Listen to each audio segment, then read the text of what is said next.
Good evening, everyone. I'd like to call this meeting of the Town of Wolfeboro's Board of Zoning Appeals to order. Gentlemen, if you need to have a conversation, could you take it outside? Thank you. We have three matters tonight. The first one is an appeal. Will the clerk please read the notice of meeting? Mr. Chairman, before we get started, I should recuse myself. Yes, I understand we have three people who would like to recuse themselves. Mr. Hodder, Mr. Senecal, and Mrs. Ryan will not be sitting on this appeal.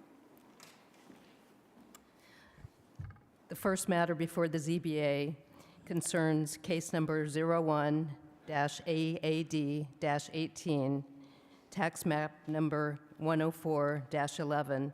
The applicant is Kevin E. Green, Revocable Trust.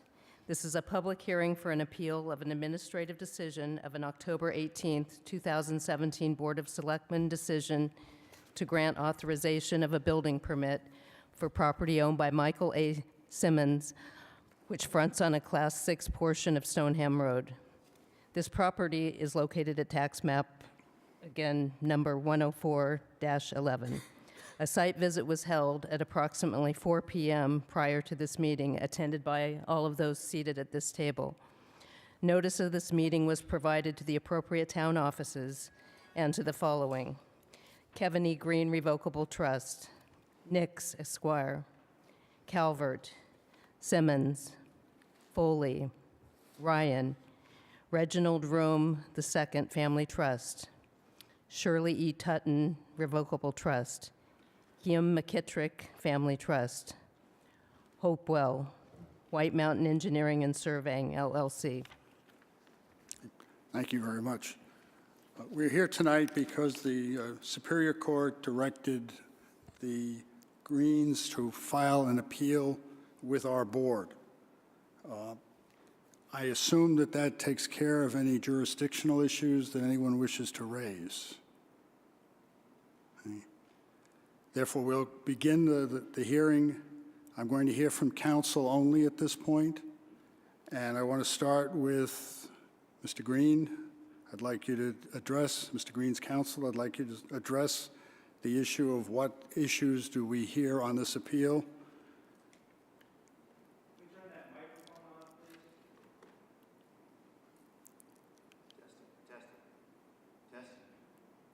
Testing.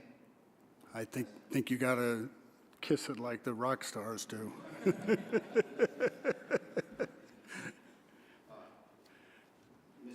I'm Good. notorious for moving away. So, We'll tie a string then. Hey, let me know if I, We do have someone on the phone that needs to hear as well. okay. Yes, Hank Y is on the telephone. He's a member. Yeah, yep, You can carry it if you want. yep. And please identify yourself for the record. My name is Stephen Nix. I'm an attorney representing Kevin Green. Thank you.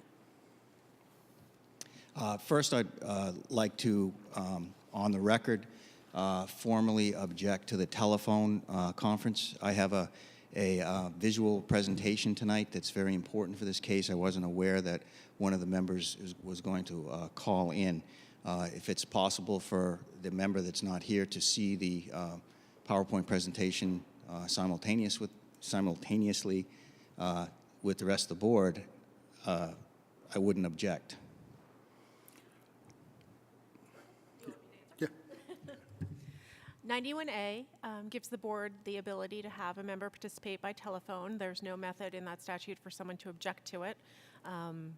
I suppose that if we have the PowerPoint presentation electronically, we might be able to email it to him and he could read along if he has access to a computer at the moment, but certainly that was not something that the board was apprised of ahead of time. Okay. Your objection is noted for the record, and we will proceed as we planned without having him here. Okay, thank you. And with that, I will take the microphone with me, ask my assistant to hit the lights. And if we could start the music.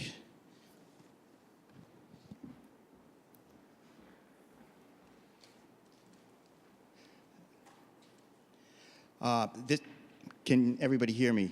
This is there's many slides, and I'm going to move through this very quickly. because we've already dealt with a jurisdictional issue, several of the slides dealing with jurisdiction, I'm just going to simply flip through, and I won't spend any time on those. And would you mind handing out the handouts? Yes, both of them. And I'll start while he's handing it out. This is simply a photograph of Stoneham Road looking east, standing approximately at just a little bit east of where the Simmons is proposing their driveway. What I would like you to note is the amount of growth, the two large trees on the right, which are in fact alive during the summer. Again, I'll move right through here. Oops, sorry about that. The lay of the land. Let's see. Can everybody see that? I have, to get to the site, you come up Cotton Valley Road, take a left on Genis Farm Road, which is underneath this label, and then you take a left on the Class 5 section of Stoneham Road, which I have highlighted in black, at approximately the greenhouse,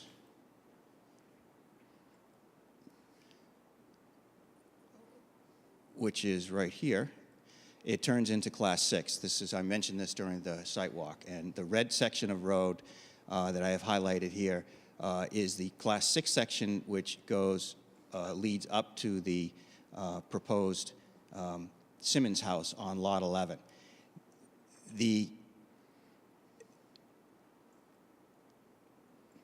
What's important to note on this plan is that the Simmons also own two other lots, Lot 9 and Lot 10. Can everybody see the red dot? Mm-hmm. And Lot 10. And I will get into the ownership of these lots and what has happened throughout time. Bottom right-hand corner, there are slide numbers.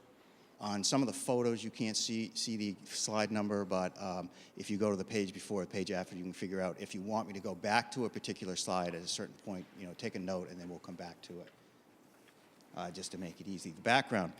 Mike and Deb Simmons purchased the property in 2014. They bought 3 lots with 40 acres. 2 of those lots have access off of Class 5 Stoddard Road, and at this time, the Simmons believe that the access is off Stoddard Road, and I will provide evidence of that as we move along. In June 2015, after consulting with their engineer and lawyer, Michael and Deborah Simmons conveyed Lot 11 to Michael and Lots 9 and 10 to Deborah. This conveyance essentially split the ownership of the lots and created Lot 11 without any ability or technical ability to have road frontage on a Class 5 road. April 2016, and this is background in the filings. We don't need to spend a whole lot of time on this. Mr. Simmons filed his first application to the Board of Selectmen. The board approved it. Mr. Green appealed that application to Superior Court, and that case is stayed in Superior Court pending the outcome of this case. In July of 2017, Mr. Simmons filed the second application to the Wolfeboro Department of Public Works, which started the process again for a driveway and excavation permits. DPW conditionally approved it, the plan, and Mr. Green is appealing that to Supreme Court, and went to the planning board. We don't need to get into all those technical details. In September, the Board of Selectmen held a public hearing on the second application, and the public hearing was for granting a building permit on a Class 6 road, which the Board of Selectmen has jurisdiction. In October, the board approved the second application. So what happened was there was a public hearing. They continued the public hearing so they could deliberate, and then they approved it. And then the Greens appealed to the ZBA, and here we are tonight, February 5th, 2018, for the ZBA public hearing under the statute as cited.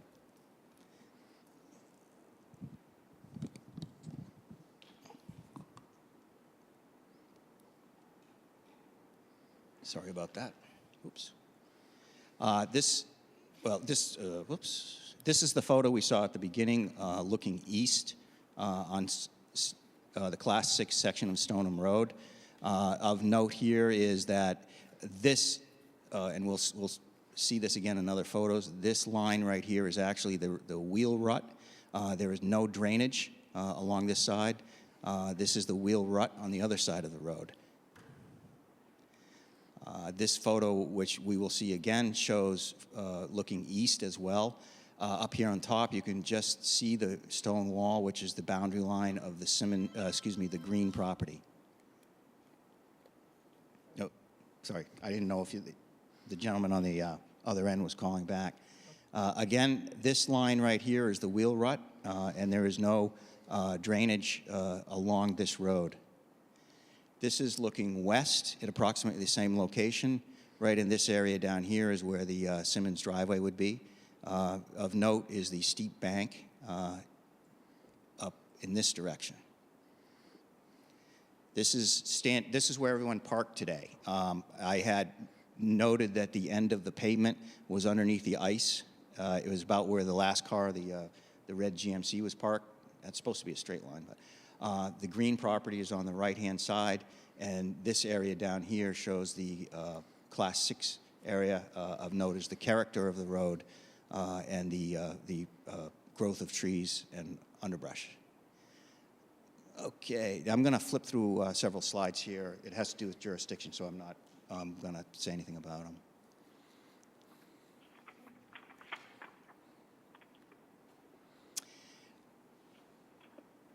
Again, this is a photo taken a few days ago. This is standing approximately where and I'm on slide 17 now, approximately where the Simmons driveway would be. On the left, you can see the steep bank. This wall is the Green property. This is another wall for the Green property, which is perpendicular to the road. And this shows the character of the road as we saw it today. Little less ice, though. I'm going to list the criteria for review under RSA 674-41-2.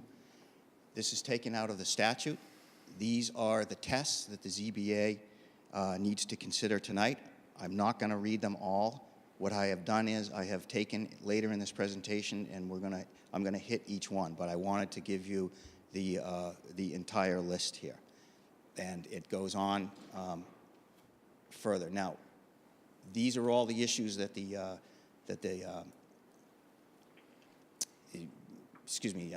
is the list, and now I'm on slide 19. Under RSA 674-41-2,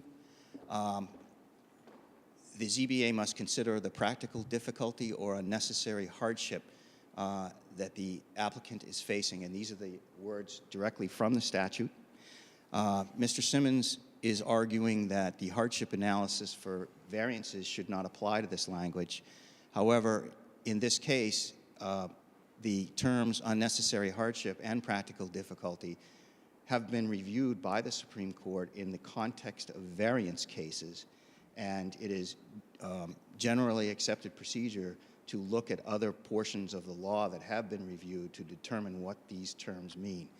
That is why I am focusing on the variance cases, because the Supreme Court has not visited this in the context of a Class 6 road. However, the language is exactly the same when it comes to unnecessary hardship. So practical difficulty or unnecessary hardship. These are terms of art, as I just said, that are used in the statute. The ZBA must understand the definitions of these terms, and we need to, and they are used in other zoning statutes and cases. Therefore, the ZBA should look at other zoning law for the definition. And I'm sorry, I'm going to try to get away from reading every slide, but a few of them I really need to, and we'll just move along. Slide 21. Under practical difficulty, the Supreme Court has equated that with the old variance, the old area variance hardship test. And if you remember, before 2011, the Supreme Court in the Simplex case and the Bokia case created two different types of hardships, one for use variances and one for area variances. And then in 2011, the legislature did away with the area variance criteria. However, it's still there in RSA 674-41 because that was not eliminated by the legislature. So we can use the court's interpretation pre-2011 to determine what these words mean. And the court had defined a two-part test, which is I've written in full here, but we're going to move on to the first part of the test. This is a slide essentially saying what I just said. They're intertwined. The first part, and before we get to the two-part test on slide 21, we have to look at the issue of self-created hardship, which is a separate discussion. Before we even get into the hardship, we have to look at self-created hardship. And the Supreme Court has visited that and very clearly said that in the context of variance, the self-created hardship, the applicant bears a heavier burden.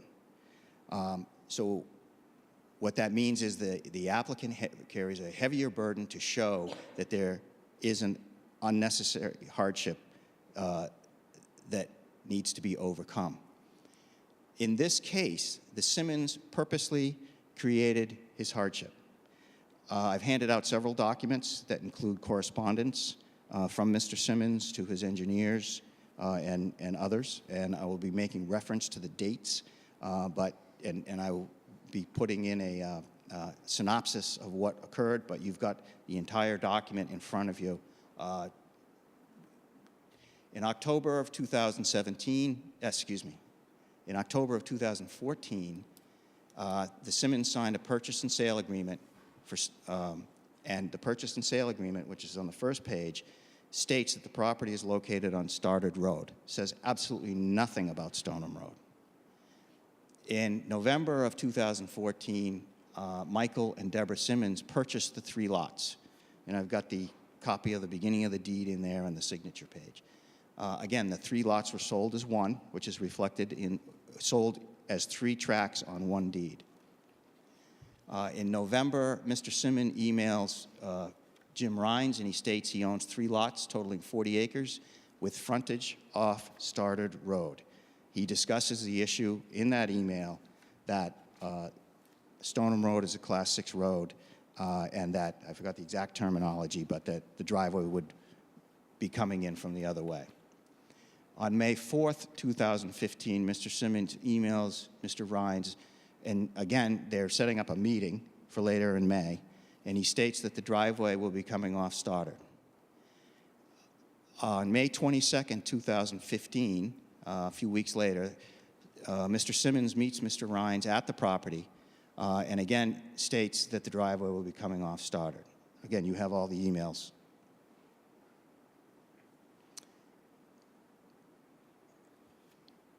On June 3rd, Mr. Rines, this is after the meeting, emails Mr. Simmons that Mr. Rines,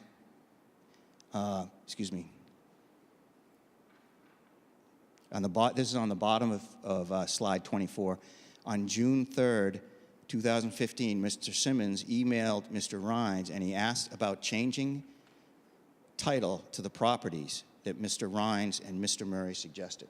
Now, the title to the property is who owns it.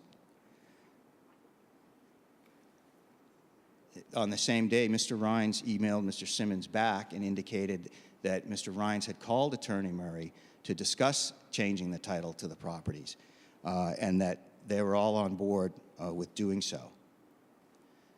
2 weeks later, on June 16th, Michael and Deborah Simmons transferred Lot 11 to Michael Simmons, essentially cutting the title from the 2 Stoddard Road properties. On August 10th, Mr. Simmons emails Mr. Rines and now states that the driveway will be coming off Stoneham Road. This is the first time that Mr. Simmons has definitively stated that the driveway is coming off Stoneham Road. On September 15th, Mr. Rhines indicates he has done the field work, and then the applications are done.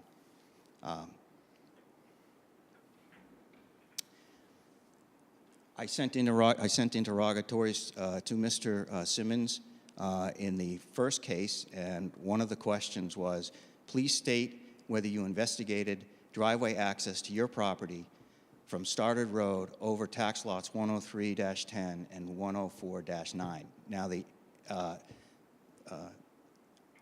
I also, within there, asked whether he had explored coming from the north end of the Class 6 Stoddard Road, but that's not relevant to what I'm showing you. But that's what I took out of there. So the question was, did he explore it, or the portion was from Stoddard Road, and the answer was, access to the subject property directly off Stoddard Road is not possible since the property does not front on Stoddard Road. Now, this is 2 years after the communication between Mr. Simmons, Mr. Rhines, his attorney, indicating that they would be coming off Stoddard Road, and then the property was transferred, and now he's saying there is no access off Stoddard Road. And this is actually a cite from the email where they talked about the driveway May 4th, 2015.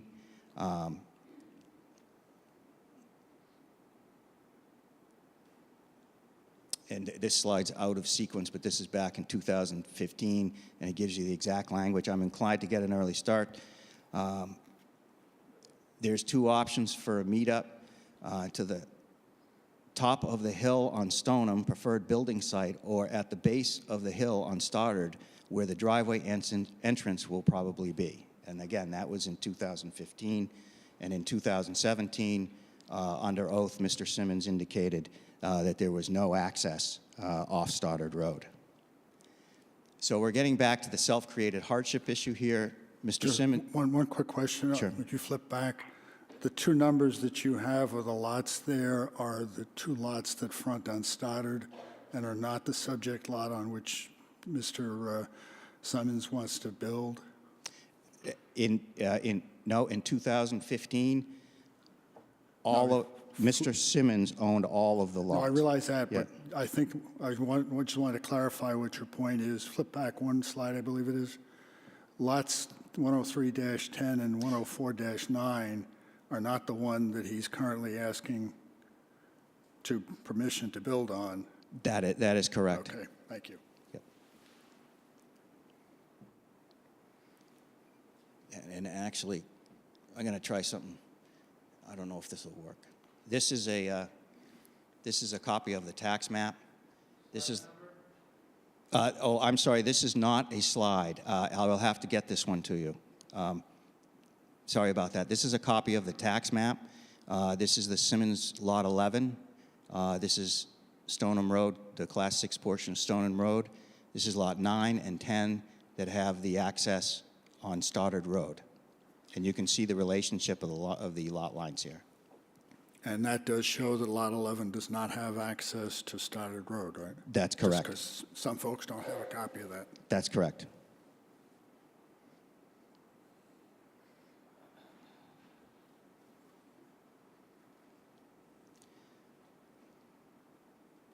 And again, we've seen the Supreme Court indicates that implicit in our reasoning is the conclusion that when a hardship is self-created, the applicant for a variance, in this case it's for a Class 6 road building permit, bears a heavier burden in demonstrating that a variance is justified.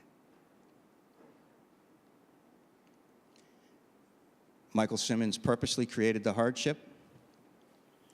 The same rules apply to a variance, the same rules that apply to a variance apply to the ZBA review. In this case, the applicant bears a heavier burden in demonstrating that approval should be granted. Simmons cannot meet the heavier burden, and this application should be denied. We'll move along. Again, that's underlying the practical difficulty test and unnecessary hardship test. These are the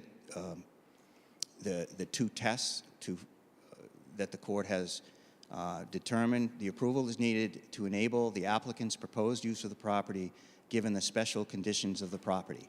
And I'll get to test number 2 in a minute. I won't read it out right now. Test 1, I just read that.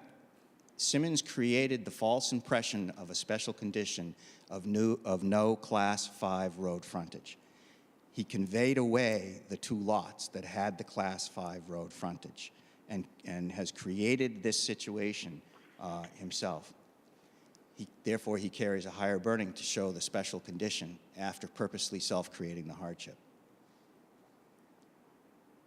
He cannot meet that burden. Test 2 is the benefit sought by the applicant cannot be achieved by some other method reasonably feasible for the applicant to pursue other than an area variance. In this case, Mr. Simmons' reasonably feasible method was to bring the driveway in from Stoddard Road over the lots that he owned. The sequence of events showed that Mr. Simmons purposely conveyed away his alternative to this approval and created this unnecessary hardship. This is the next test under RSA 674-41. The circumstances of the case do not require the building to be related to existing or proposed streets. And in this case, Mr. Simmons is arguing that the only way he can get to the property for building purposes is over Stoneham Road Class 6. Mr. Simmons purposely created the false impression that the Class 6 Stoneham Road was the only access to Lot 11. He has the ability to come off Stoddard Road. His wife owns the land, and they can come off Stoddard Road. This is the next test. The application will not increase the difficulty of carrying out the master plan. This is a very straightforward test. First thing we do is we look at the master plan. The master plan recommends do not issue building permits for development on Class 6 roads. And that's under the master plan goals and actions, RP 19, page 67, 2007. And that's in the original documents that I gave you. Says it recommends. That's right. That's right. A master plan, in the natural resource chapter, it states that the designation of a road as scenic is a declaration by the town that the road has important visual qualities which must be recognized and treated with care. I'm going to talk about the scenic road, and I'm going to talk about tree cutting. But I understand that the planning board has jurisdiction to review this, but under 674, the board must consider what the master plan says, and the master plan puts these scenic roads at a very high level.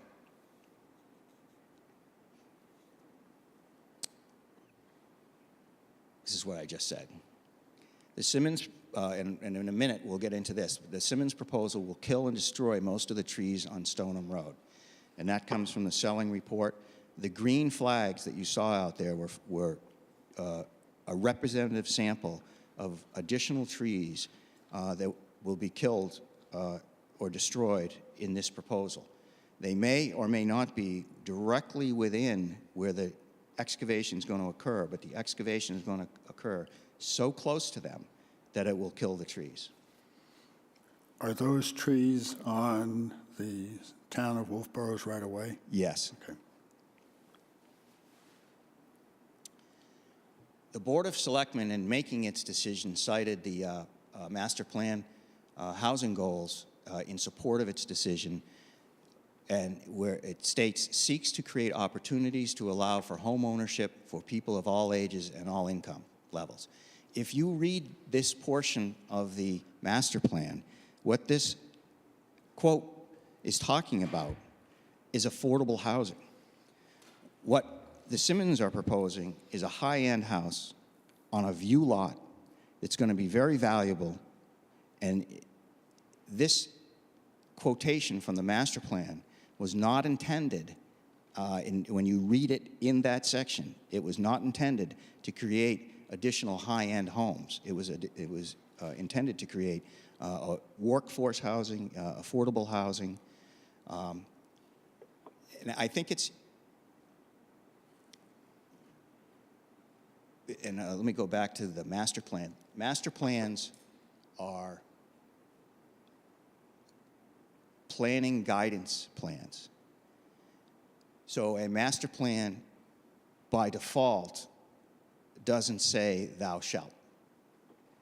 Master plans say that they recommend. In this case, and I'll get into this a little bit later, the Board of Selectmen adopted a Class 6 road policy, and when we get into the meat of the Class 6 road policy, you'll see that the intent of that Class 6 road policy was to allow development on Class 6 roads in a reasonable way. And the way I would, explain it is, if this driveway were 100 feet off the end of the Class 5 road, that's what that policy is proposing or contemplating. It's not contemplating the complete reconstruction of between 750 and 850 feet of a Class 6 road for one house. That is not what's contemplated. Moving to the next test under RSA 674-41, the ZBA needs to consider whether there's hardship to future purchasers. In this case, the hardship to the future purchasers are going to be the necessity to plow and maintain the 850 feet of Class 6 town road. The cost of the maintenance of the grade and the drainage. This road is going to be a gravel road. It's going to have drainage ditches along the side. There's also underground utilities with vaults that will have to be installed and maintained. The picture on the left is a picture from a few days ago before the recent melt and then rain, snow, and refreeze. The picture on the right is a picture from a couple years ago of Mr. Green, who stands over 6 feet tall, standing in front of the pile of snow at the end of the Class 5 portion of the road. Now, the town has indicated that they will do all they can to plow this to the side, but there, quite frankly, is not enough room on a snow winter like the picture on the right. And I think that was 2016, that picture on the right.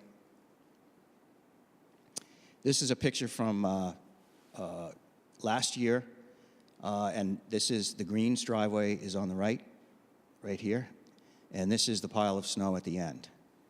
So the future purchasers, when they show up, after they bought it in July, and they show up the first time, this is what they're going to be dealing with. The next test under RSA 674-41, undue financial impact on the municipality. In this case, there's inadequate room for the town plow to turn around. Mr. Simmons, through his attorney, has offered to allow the town plow to turn around in his driveway. But if Mr. Simmons hasn't plowed his driveway, then this is what the town plow is going to arrive to. And in order to turn around in Mr. Simmons' driveway, the town plow will now be plowing between 750 and 850 feet of a Class 6 road. It just doesn't work.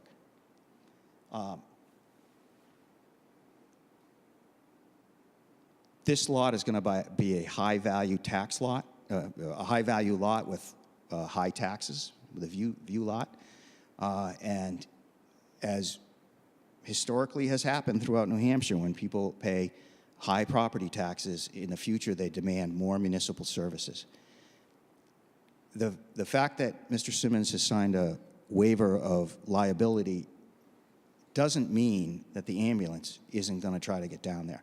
They're not going to let somebody just sit there because they can't get in. It doesn't mean the fire truck isn't going to try to get in there. At some point in time, the length of this road is going to become an issue, and the property owners are going to ask the town to take it over.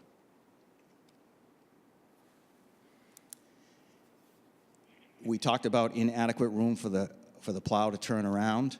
As it stands right now, the plow turns around in Mr. Green's driveway, and this has been a courtesy. Again, if the plow goes all the way to the end, they'll essentially be maintaining the Class 6 road, and you can see it coming.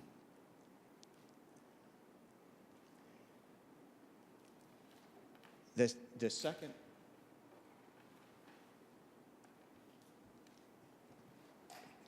the second tier of review that the ZBA needs to look at is the Class 6 road policy that the Selectmen has adopted. This is a regulation or a policy in the town of Wolfeboro. This board is reviewing this case in what's called de novo, so you need to look at all of this, and this is the adopted Class 6 road policy. Do the conditions of the road, does the road have adequate width, drainage, and grade to handle increased development? Okay, what I'm going to do is to move along, because I'm going to hit each one of these like I did before. I'll put them on the screen. And these are in slide 45. And as you can see, there are many criteria that the Class 6 road policy covers, some of which were already covered in the statute, the master plan. So does the condition of the road, does the road have adequate width, drainage, and grade to handle increased development? No, there's steep banks along the green property. There's little room for drainage without damaging the green property and killing trees. And I'll provide evidence of this in a few slides. This is a picture looking east at approximately station 800 or 850, 800 I believe, which is near the driveway. The greens is on the left. The green stone wall is here. Please note that from the base of the stone wall down, there's a very steep bank. There's no room for ditches, and the current drainage is actually in the ditches.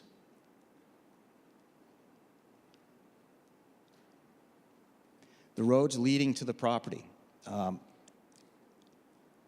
This is Jennis Farm Road, Class 5, and you take a left and you come up approximately 2,200 feet to the end of the Class 5 portion of Stoneham Road. The Wolfeboro road construction standards limit dead-end roads to 1,250 feet. I understand that the ZBA is not the planning board, but it's totally appropriate for the ZBA to look at other standards in town to determine whether the conditions of the connecting roads are adequate. In this case, the Class 5 Stoneham Road is already too long, and by adding another 850 feet, there's a question about whether that's 750, but by adding another 750 to 850 brings it approximately to 3,000 feet long, which is almost 3 times the length of what the planning board has determined can be used for a dead-end road. Question, is Sure. that truly a dead-end road if that road continues all the way through as a Class 6 road? It is a public right-of-way, but it is not maintained by the town. And in the context of the planning board, they're looking at roads to dwellings or subdivision roads to dwellings that are adequate to support the dwelling. So in this case, because the rest of Stoneham Road is not going to be upgraded, wouldn't be considered a through road.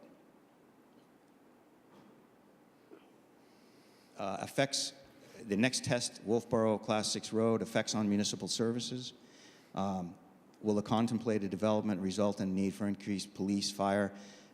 Yes, I won't spend a lot of time on this because I've talked about these bullet points. The waiver of liability that's been signed doesn't mean that the ambulance isn't going to try to get up there. It doesn't mean that the fire truck's not going to go. It means that if they don't get there, that the homeowner is waiving his rights to any type of recourse against the town.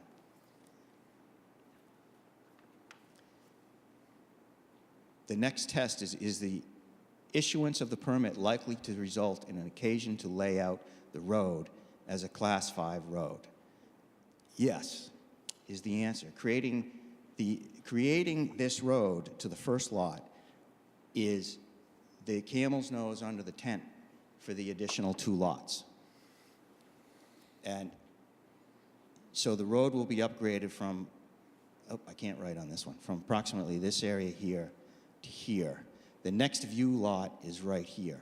So it makes sense to continue this road down to the next view lot versus coming in from Stoneham and having a shared driveway for all of the lots. By the way, if you look at these grades right here, these grades, the question was asked about the grades coming off this road down to Stoneham, and these grades are a rise gradually up to the building sites, and they are similar to the grades, just a little bit steeper than the grades over on Genis Farm Road. So the point is, it can be done. Again, this is the occasion to lay out a highway. Another fact is that there's going to be underground utilities with vaults constructed down to the Simmons property. And when the next Lot 9 is developed, it will then make sense for Lot 9 to tie off of those utilities. Again, we're pushing this road further and further down to access all of these high-value view lots. By spending all the money to put in the underground on Stoneham Road, the future purchasers of lots 9 and 10 are not going to want to have to spend or duplicate that money by bringing the utilities up the other way. It just doesn't make sense.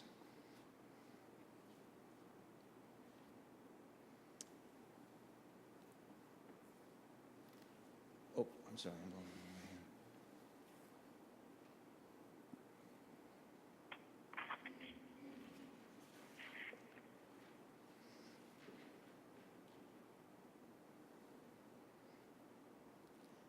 And we were talking about the high-value view lots, and this is what we're talking about. This is the view from the Simmons lot.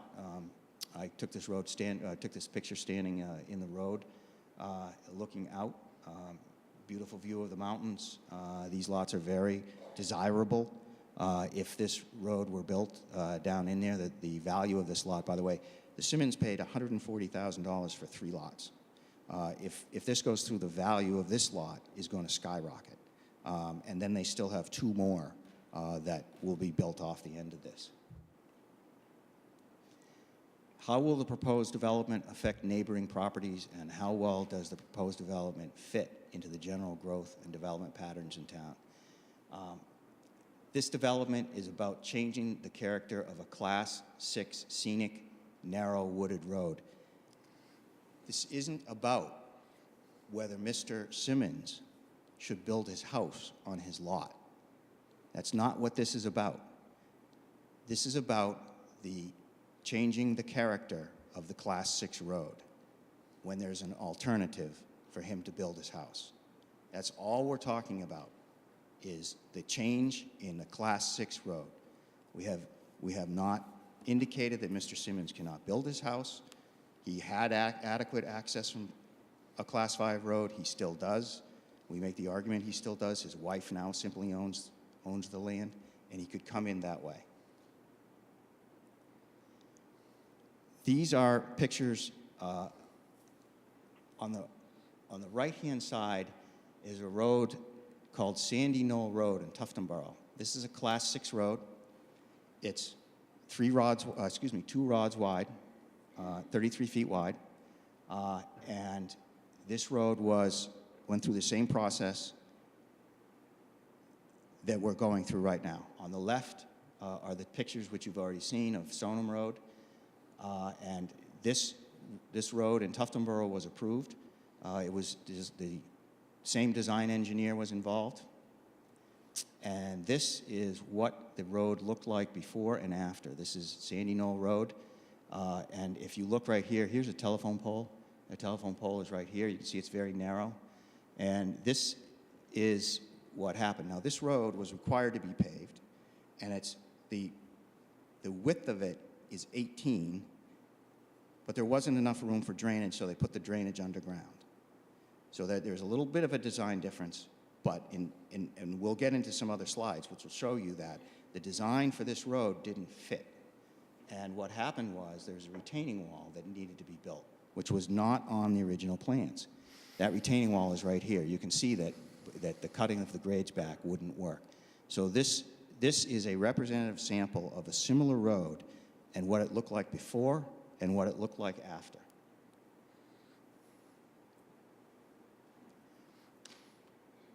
This is in the Class 6 road policy. This is the master plan. We've talked about that. Financial burdens on the town. We've talked about that. The second part of the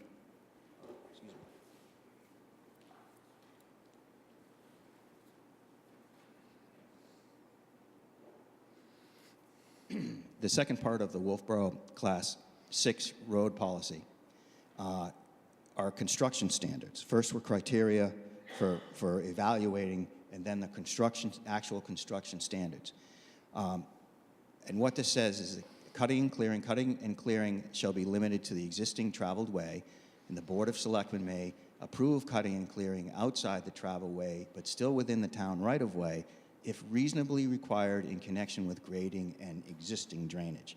So there is some play, but if you look at or interpret what the intent here is, the intent is to limit the clearing and cutting. Again, I've listed all of these, and I'm going to go through one by one, so I'm just going to put them up here. There's several of them. Grading is another issue. Drainage is another issue. Gates and bars is another issue. Stone walls, protection of stone walls is another issue. Mr. Green hired an independent third-party engineer, Tom Selling, who's here tonight. Tom and I talked about this morning and decided that I'll go ahead and continue making the presentation based on his report. If there's a question, a technical question that the board has, then Mr. Selling can answer that, but I want to keep the presentation moving along so we don't. So this is Mr. Selling's background, 30 years of experience, project management, stormwater designs, multiple subdivisions, commercial site plan, road designs. So getting back to the Class 6 road construction standards. Okay, this is what the Board of Selectmen should look at, now the ZBA is looking at, regarding what the construction standards are. Clearing and cutting. Again, clearing and cutting would be limited to the existing traveled way. The traveled way is a term of art. It means the width of essentially the wheel ruts plus whatever shoulders there are. The right-of-way is the legal width of land area that the town could use. So we are talking about the traveled way here, not the entire 33 feet. Plan note number 1 states that the entire limits of work be cleared and grubbed. The plan is on the board up here. I am not going to try to project that on the screen because it just goes away. You can't read it. And everyone has copies of the plan in their file. In this case, the plan shows, and this is right from the Selling report, the plan shows a total of 88 scenic trees. A scenic tree is a tree that has a diameter of approximately 4.8 inches, which is about that. There are only 17 identified to be cut. Those were the orange flags that you saw out there. A few of them had come down, but they were laying on the ground. I had seen them. The green flags are flags that we believe are trees that are going to be also essentially have to be removed because the excavation is going to come so close to them. If you notice, some of those green trees were standing right next to the orange trees. And it would be, I'm not sure how a contractor could have to take one out and not take the other out. But some of that was just plain common sense. The United States Department of Agriculture, Northeastern Region, put out a pamphlet regarding protective root zones for trees. And essentially what they say is you need to protect the roots that are within the zone, and in order to measure it, you measure the inches in diameter of the tree and convert that into feet, and that becomes the radius. So for a tree of 4.8 inches, which is about that, it's 4.8 feet radius all around the tree. And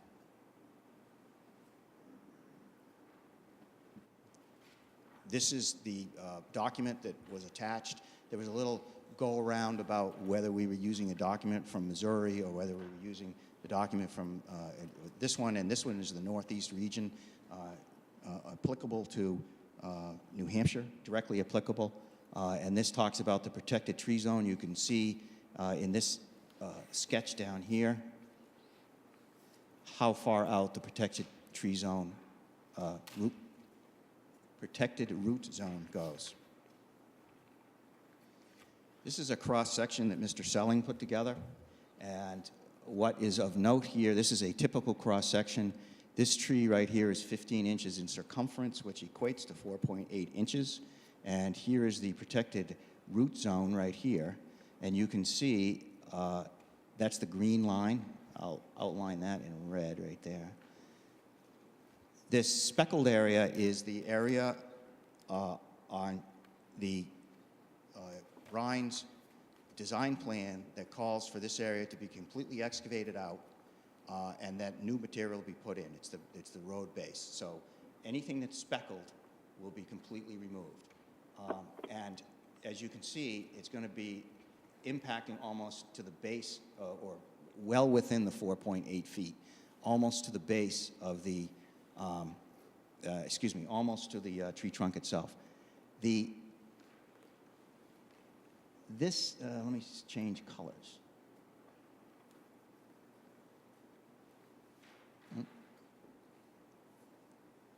I'm going to change colors here. Well, that didn't work. I'll go ahead and do it anyway. This box right here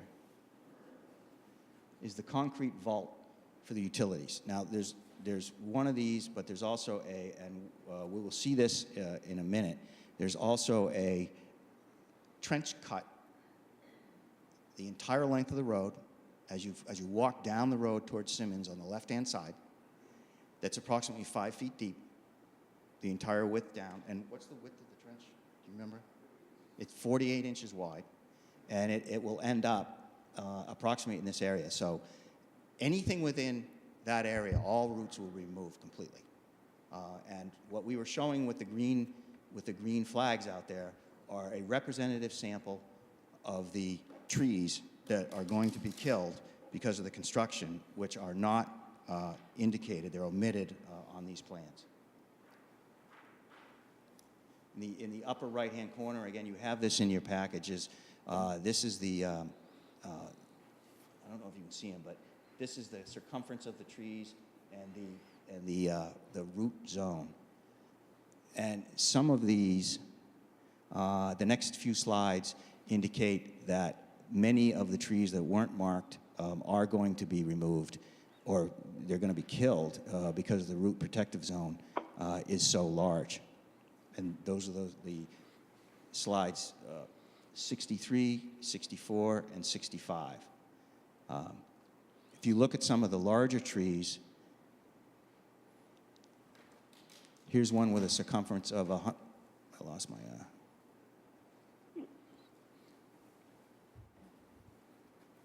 here's one with a circumference of 101 inches, and it's got a 16-foot diameter protective root zone around it. So if you cut into that, essentially cut well within that area, you're going to kill the tree. This is a cross-section of the trench cut for the utilities. Again, it's 48 inches to the top of this pipe, and then another, it's almost 5 feet deep. and width of, I believe he said 48 inches wide. So this trench cut will go right down the entire left side of the road.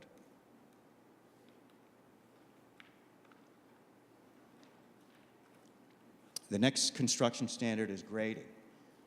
Grading shall be confined to the existing traveled way as presently located. It is intended that there will be no change in the horizontal or vertical alignment of the existing traveled way. The traveled way shall not exceed 12 feet.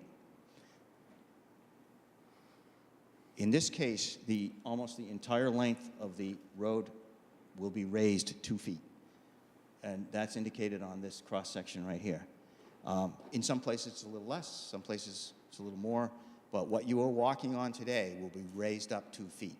They'll take out, and I forgot what the depth of the excavation is underneath the road, but any sub-material that is substandard will be pulled out, and that will be trucked off-site. Then new material will be brought in, and the entire road will be raised 2 feet. This is after the 5-foot deep trench cut along the left side of the road. Or it might be at the same time, but. That trench will not be under that new material, will be off to the side past the 12 feet? Half and half. The question was whether the material will be off to the side or underneath. No, the trench. Well, the trench, It's a 12-foot wide road. Is that trench under that 12 feet? it's on the left side of it. So parts in, parts out. And that's on this, it's shown on this plan, and it sort of weaves down through there. So does one of these. In this particular case, Mr. Selling took the cross-section from the Rhines plan and overlaid it onto the topography from the Rhines plan, and the grading as called for in the cross-section will go outside of the right-of-way, and we'll get to that in a minute. The Class 6 road policy is intended for minor grading of short sections of Class 6 road. I talked about this before. It is not for the complete reconstruction of almost 800 feet of Class 6 road. It's for minor grading to allow somebody to access a driveway a short distance off a Class 5 road.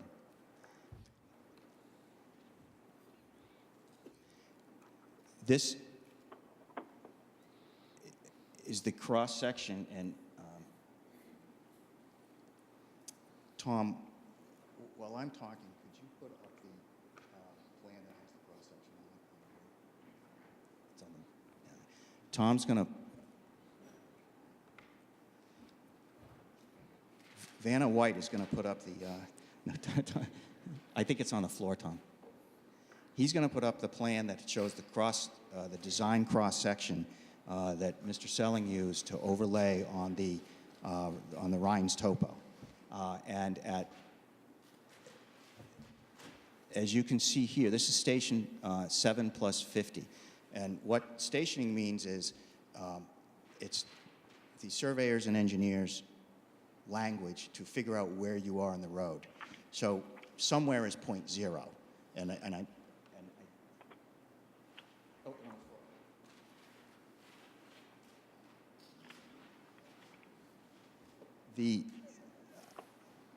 So once you determine where the 0.0 is on the plan, then as you walk down the road, every foot adds one foot to the length. And so 7 plus 50 would be 750 feet. I think it was the railroad engineers years and years ago that put the plus in there, and I still don't really understand why, but it cuts it up, makes it a little easier, and we call them stationing. So at station 7 plus 50, this is what the overlay shows, and this is located at that steep bank that I stopped at and asked everybody to notice it. And if you look down on the left-hand side of the plan that Tom put up, that is the design cross-section on the Rhines plan, which calls for a 2-to-1 side slope, which is, right here is 2-to-1. So if you take the existing grade and you bring it up to what the design is at the center line, bring it over to the edge, using the design criteria. You bring it over to the edge. It's a slight grade down. Then there's a ditch down, 2-to-1 ditch, certain distance. I think it's 12 inches. I forgot. But and then you go up 2-to-1. You see what happens is the excavation ends right at the wall. And what's important about this is you remember that we're within any of the limits of excavation, all questionable existing material has to be taken out. So there's going to be material right at the base of that wall that's going to be excavated out. In a perfect world, a machine in the theoretical world, a machine could cut that. But we're not in the theoretical world. We're in the world where as soon as they put the bucket in the ground, there could be boulders, tree stumps, anything could happen. And if you're digging that close to a wall, there's very, very high probabilities that that wall is going to tumble down. At station 800, the bottom line is the design does not fit in the road. This is, again, the Rhine's topographic information, existing conditions. This is where the edge of the right-of-way, where the wall is located. And you can see that the final grade extends out into the green property.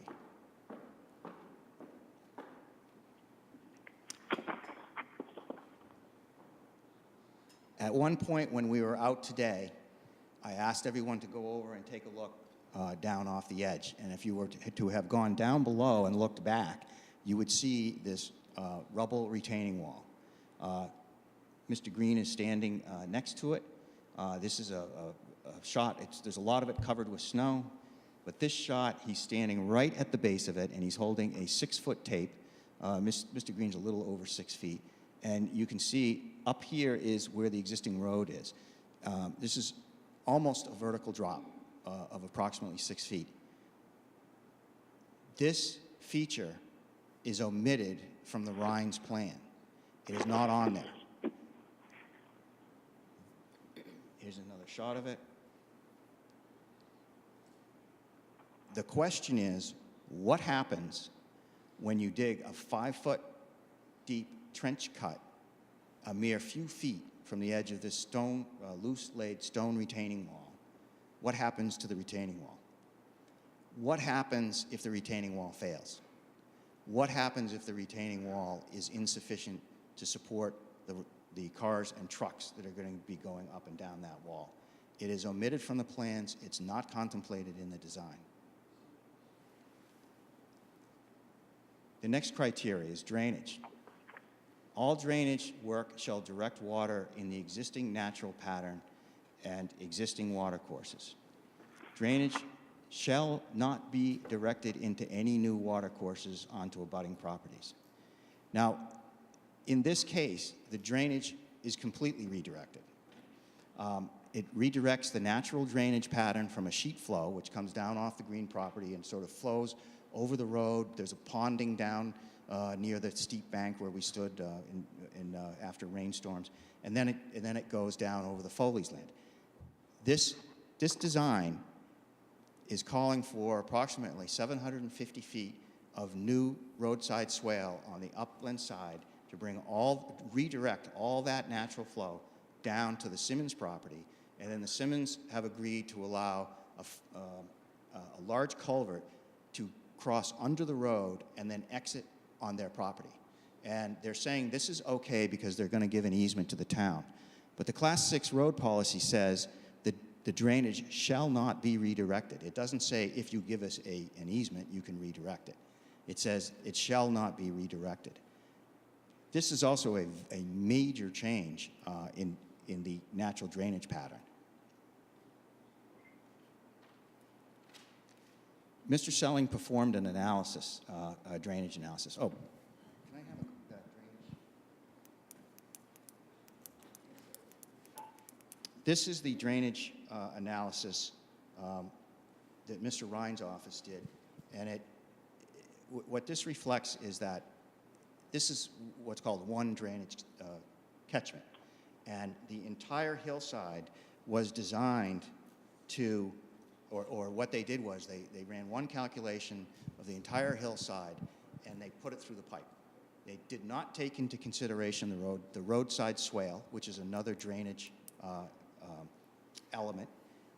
And when you don't take into consideration the roadside swale, you find out that the roadside swale will overtop. Mr. Selling performed an analysis using the roadside swale as the second element and found that within a very short period of time that the roadside swale will overtop. There'll be washouts, there'll be icing. The next construction criteria states that gates and bars will not be removed. Mr. Green takes the position that he has a legal right to put gates and bars in that cannot be locked. Mr. Simmons takes the position that because Mr. Green only owns one side that he can't do it, but that argument is not supported in New Hampshire law. I've cited several sites under New Hampshire law that support the proposition that a landowner may gate a Class 6 road. If they're in a butter, there are also certain situations where a landowner is required by the municipality to maintain gates on other portions of a Class 6 road. Some of these are a little old. They go back in time, 1861, but that's the law in New Hampshire. The stone walls. Any damage to stone walls located within the town right-of-way during the course of construction shall be repaired and restored.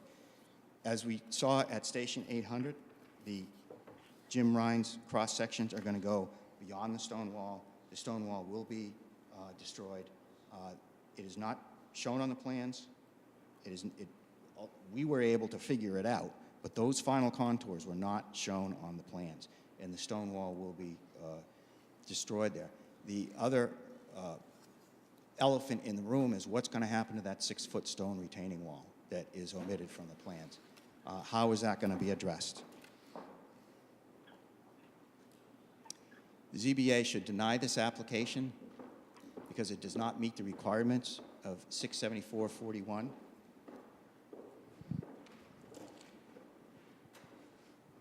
It does not meet the requirements of the Wolfeboro Class 6 road policy evaluation criteria.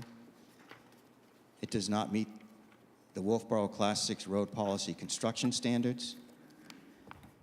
It is in direct conflict with the master plan. It has inadequate drainage analysis and design.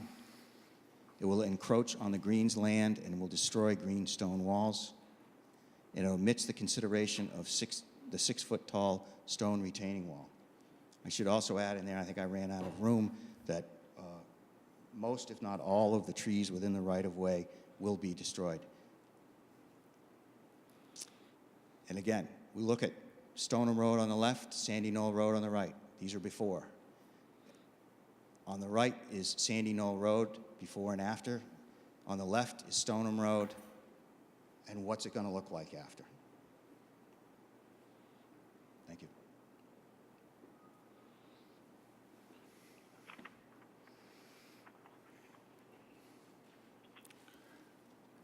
Any questions at this point for Mr. Nix? Who owns Class 6 Road? Would you pull the mic to you? I'd like to know who owns the Class 6 road. We did perform deed research to determine, and we also performed research to determine that this road was laid out in the early 1800s, and off the top of my head, I can't remember the exact date. 1804. And it was laid out as a 3-rod road. The state of the law in 1804, as it is today, is that when a municipality lays out a road, it is an easement only, and that the abutting property owners own to the center line of the road. That's assuming that half was taken out of each property owner. So the answer to the question is, Mr. Green owns half the road, Mr. Foley owns half the road, and that's the piece coming in before you get to the Simmons on the left. So he owns half the road, and then Mr. Simmons owns half the road from his property down. Then the town has, and that road is encumbered by an easement for the benefit of the public for road purposes.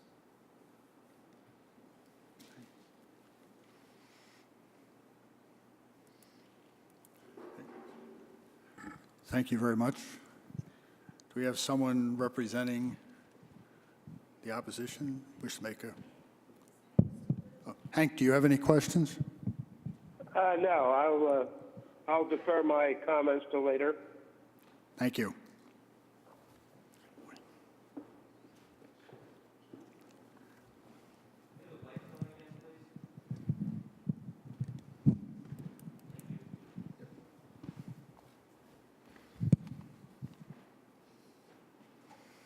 Good evening. My name is Stephen Hyde. I'm the attorney representing Mr. Simmons. Obviously, we all just heard a very lengthy and comprehensive presentation. I guess the best place for me to start is at the beginning.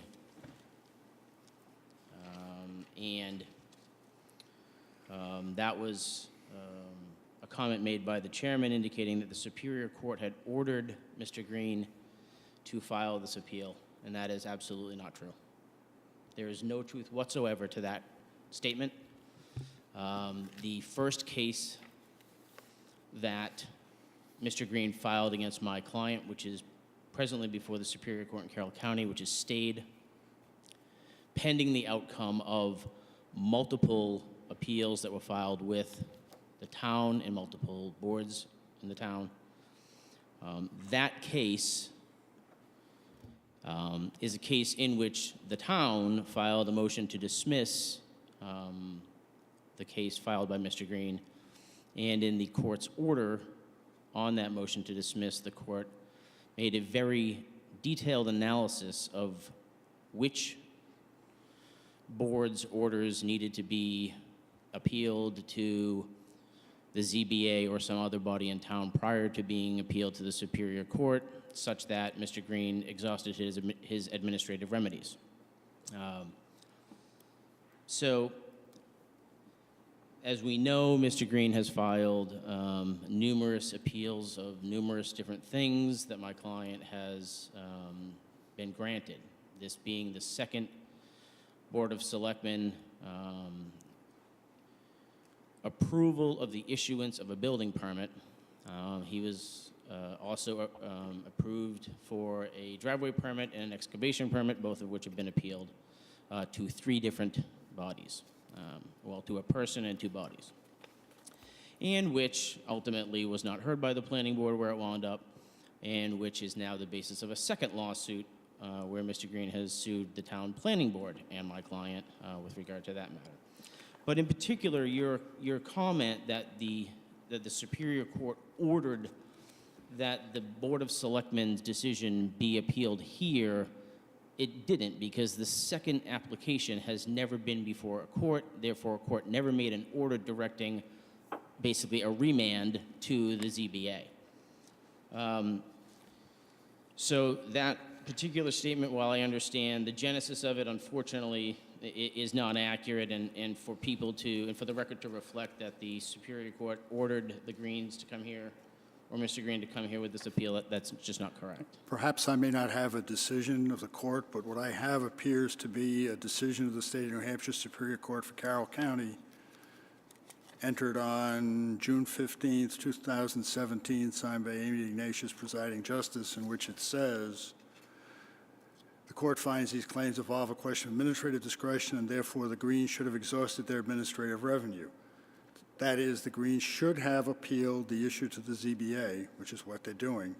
Because they failed to do so, they cannot raise it now before this court. Mr. Chairman? It's a different case, unfortunately. It's a different application. Isn't that... It is a different case. However, I think that the court's ruling on that motion to dismiss binds us in this case such that the Superior Court was clear that an appeal of a selectman's decision under 674-41 must first be appealed to this body before it can be appealed to Superior Court. So both of you are right. The Superior Court did not order this appeal to be filed, but did order that any appeal of a 674-41 decision would come here first. Okay, so what I believe they're doing is following the court's suggestion that they come here first before they go back to the court. Okay. So would you like us to continue this, and you can reserve Yeah, that and issue? basically Okay. everything I'm saying here before I get into the nuts and bolts of it is purely to put it on the record for the purposes of appeal. The record reflected, Yeah. we're going to proceed, but you reserve the right to challenge that. Yep, the just splitting the hair a little bit further, or actually dialing in on the fine line of the order that you just read from, the court actually said that any issue that was an issue of fact should be brought to the ZBA, and any issue that was an issue of law should not have been brought to the ZBA and should have been appealed directly to the Superior Court, which is why the court dismissed some of the claims and not others. In this particular case, the one that we are here for today, forget about the Greens' first case, we're talking about this case only, the appeal of the second application of my client to the Board of Selectmen. The appeal was filed here. Of course, I objected. You got a lengthy objection that I filed. And then there was a reply made. And I think the reply is really important because in the reply, in the very end of the reply, Mr. Green states, Simmons misses the point in that the issue is not the appeal of a variance. The issue is what does practical difficulty and unnecessary hardship mean under New Hampshire law? That's the final word in the reply to my objection. And as I'm sure your counsel will tell you, this board does not have the ability to interpret what the statutory language of 674-41 means. So if that is why we are here, this board lacks jurisdiction to make that decision. Moreover, and again, I'm preserving this solely for the purposes of appeal, and we can get into the nuts and bolts of it. The ZBA under 674-39 has the ability to hear administrative appeals, to the appeal of an administrative decision of a zoning ordinance adopted under 674-16. The Class 6 road policy adopted or created by and amended by the Board of Selectmen 2007 and 2017 respectively is not a zoning ordinance. So for the Greens, or for Mr.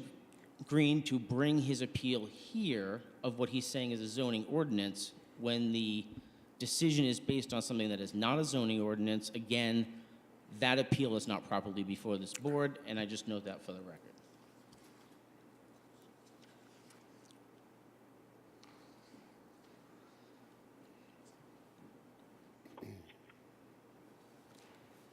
I am not going to address every single thing that was talked about because these folks do need to go home at some point tonight. One of the things I want to make sure we make very clear is that 674-41 provides a process by which a owner of land who is an applicant for, with a request for construction on a Class 6 road, if that owner, who is the applicant, is denied the ability to build on the Class 6 road, RSA 674-41 provides the applicant the ability to come before the ZBA with any changes that they can think of to their plan and to meet the criteria, the standard set forth in 674-41, such that the zoning board can look at what the applicant who was denied the permit is telling them and can decide if applying 674-41 to the information they're provided, the zoning board can basically overrule the denial. Clearly, that's not the case here because there was no denial. So any argument that my client needs to meet the criteria under 674-41 in order for you to grant what has already been granted is not legally accurate and doesn't make any common sense anyway. My client doesn't need to prove what he would have to prove in order to get you to overrule the denial of a permit where the permit was allowed. So there's no need for unnecessary hardship or practical difficulty or anything like that. This board never gets to that level because the application was approved. We don't have to show any hardship. The thing that I note is that in all of the lengthy presentation that Mr. Nix made, I didn't hear him say at any point in time that the Board of Selectmen did anything wrong in reaching their conclusion. He disagrees substantially with their conclusion. He thinks they should have made a different decision, but never did he say that they did anything wrong. If you read, which I'm sure you all have, probably multiple times, the notice of decision from the Board of Selectmen, they went through, just like they did the first time that they approved this, and looked at all the criteria under the Class 6 road policy and approved it. The only real difference between the first application and this application was that my clients undertook to alter it such that it would be less impactful to Mr. Green, such that he would not have a complaint anymore. So they tried, just being neighborly, to try to modify their plans such that it didn't offend him in any way. That second application still complies with the Class 6 road policy. There were all sorts of other issues that were brought up that my client addressed in making the second application, whether it had to do with going to the Department of Public Works first or what have you. My client did all that, and again, Mr. Green still is unhappy about it. So I guess the bottom line here, and I will then touch on some of the points, is that there's nothing that the Board of Selectmen did in considering all the different criteria contained in the Class 6 road policy that they shouldn't have done, nor did they fail to do anything they should have. And therefore, there's no reason to approve an appeal and overrule a decision of the Board of Selectmen when they did the job that they were supposed to have done. While I just indicated that many of the arguments aren't really applicable in this case, and my objection goes into it, states the case law and everything else, the whole concept of self-created hardship, where my client doesn't have to prove an unnecessary hardship. He doesn't have to overcome the burden of showing that he has a hardship that he created. He doesn't have a hardship. He has a lot 11, that by the contents of the deed says it is fronted on Stoneham Road. He has two other lots, or actually at this point his wife owns two other lots, quite correct. That's absolutely allowable for him to transfer them to his wife for estate planning purposes, that those front on Stoddard Road. What I think is a real effort to misguide you all, to the extent that it matters, is that there's no easement across those other two lots to Lot 11. And even if there was an easement across those two lots, whether it was pre-existing or whether my clients created that easement, we would still have to come back here because we would have to get approval under 674-41. All the same criteria would apply to that easement that applied to the public scenic Stoneham Road. So my client would have to do the same thing, except he'd have to create the ability to get in and then get approval to use that ability. He would have to grant the easement and then have you guys agree that he can use it, right? We don't need to do that if there's a public scenic road that fronts the property for an extensive period. I just want to make sure that that is something that is pointed out. Moreover, anything in the appeal that regards a variance is a misnomer. It has nothing to do with this particular matter. The variance standard has no application here at all.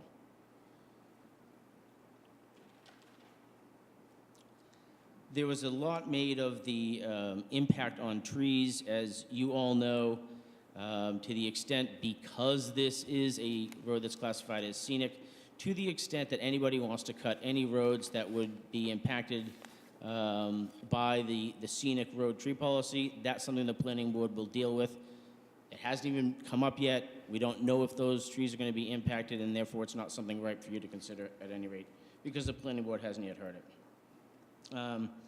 There was some indication made that future purchasers won't know what they're getting, and they're going to come in the wintertime and see a 10-foot wall of snow. Obviously, that isn't the case because there's a recorded document that's been recorded for over a year now that indicates what the limitation of rights are and the notice of limitation of what the town's going to do.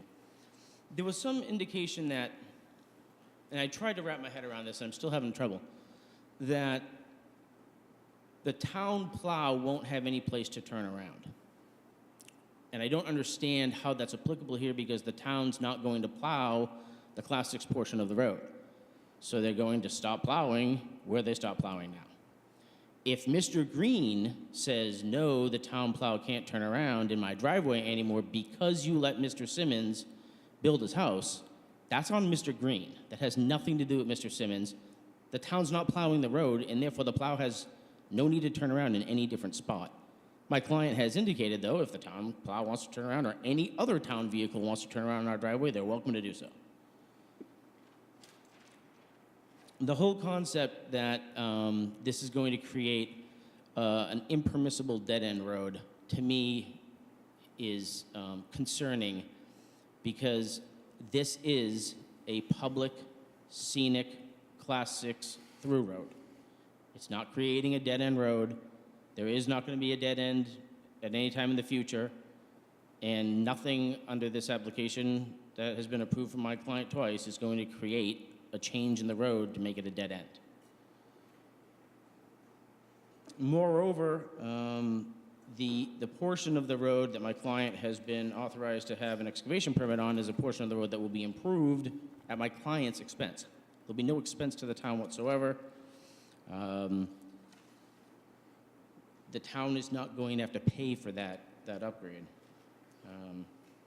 Mr. Nix also said a couple of times that permitting this creates this road.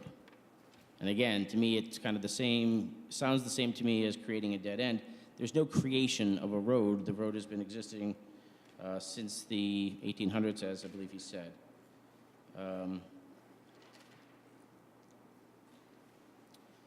There was a comment made about the extension of utilities, and Mr. Nix indicated that because the utilities will go underground to Lot 11, that any future buyer for Lot 9 and 10 would not want to come up the other way, but would obviously want to extend the underground utilities to their properties, which again to me seems somewhat unsupported by the other facts that he stated, because they have frontage on Stoddard Road. I don't know why they would need to bring utilities up Stoneham, so it just doesn't make sense to me.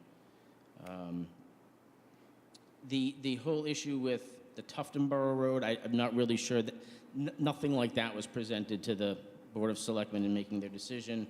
Not that it necessarily needs to be, but I think that's quite frankly a scare tactic to try to get you to understand that in another town with different ordinances, they allowed something else, and therefore it's going to be a nightmare for the residents of Wolfeboro. He mentioned a bit about the fact that the Class 6 road policy doesn't permit there to be a change in the vertical or horizontal alignment of the road. Changing that grade by removing and adding doesn't necessarily change the alignment of the road. It may raise the grade a little bit, but it does not change drastically that alignment. The road's not going to be in a different spot. And quite frankly, the pictures that I showed you from the Tuftonboro Road, it looks like the alignment did change. It looks like it came to more of a right angle intersection with the intersecting road. That's nothing that's a part of this application that's been approved already. There was also some indication that because of the removal of dirt or earth or aggregate, that there will be a lack of support for stone walls and the like. Again, it doesn't seem to be a logical argument given the fact that he also indicated that that would be removed and then it would be new material would be added. So if to whatever degree support is removed by the removal of it, he indicated that there'd be in some areas 2 feet more. Well, then there's going to be 2 feet more support in that area for anything on the side. So it just doesn't seem like a logical argument to me. And he made a bit of an issue about, well, what happens if a stone wall is damaged? And I believe actually Mr. Rhines' plans contemplate that a stone wall could be damaged. So does the Class 6 road policy. It has a specific provision that requires that any damage to stone walls be repaired. So something obviously that the town thought out when they drafted the Class 6 road policy, the Board of Selectmen. The issue with regard to gates and bars, I had to at least comment about this. The law of New Hampshire does not permit a landowner owning one side of a Class 6 road to install gates and bars on the land of another across the road. That simply is not the law. If Mr. Green wanted to install gates and bars on the Class 6 portion of Stoneham Road, I believe theoretically he could install one gate, one side of the gate at the center line, and the other side at the side of the road on his side of the road. And he could put the bar across it. He would obviously be creating an impediment to a scenic traveled way, and he would have to deal with you folks or somebody else in town on that. But he cannot put gates and bars across the road without the permission of Mr. Foley. Aside from that, I'm happy to answer any questions that have been raised by my objection. I think it pretty much speaks for itself. I also think that the Board of Selectmen's notice of decision with regard to their consideration of the Class 6 road policy speaks for itself as well. I'll defer any time left over to Mr. Rhines to address specifically any of the things that were brought up in the presentation to the extent that they don't really accurately depict what is on his plans. Before you sit down, in doing our review of this, we came across a provision in 674-41-2, which it's about the only standard that we've been able to find that talks about passing on an appeal. It says the Board of Adjustment, and I'll leave out local legislative body or Board of Appeals, may make any reasonable exception and shall have the power to authorize or issue a permit subject to such conditions as it may impose if the issuance of the permit or erection of the building would not tend to distort the official map, or, I'm putting in 2, increase the difficulty of carrying out the master plan upon which it is based, and I'll put in 3, if the erection of the building or issuance of permit will not cause hardship to future purchaser or undue financial impact on the municipality. I think that supports your view, or I assume you feel that supports your view, that hardship is not a part of this appeal? I don't know that that actually supports my view. My view is that because the permit was issued twice, my client is not appealing the denial of that permit under 674-41, and therefore the criteria that would need to be met by my client if he were appealing the denial are completely inapplicable to this case. The appealing party is not my client. My client is a very unusual respondent in an appeal filed by an abutter, and of course I've already pointed out in my objection that I don't believe he has standing to even do that. No case law that I know of supports that. So I understand the advice and the opinion of your attorney and respectfully disagree with her, and that's fine. But there's nothing in this case that is normal because my client is not the appellant, and therefore the criteria that would need to be met to support the board overruling the denial are not applicable to this case.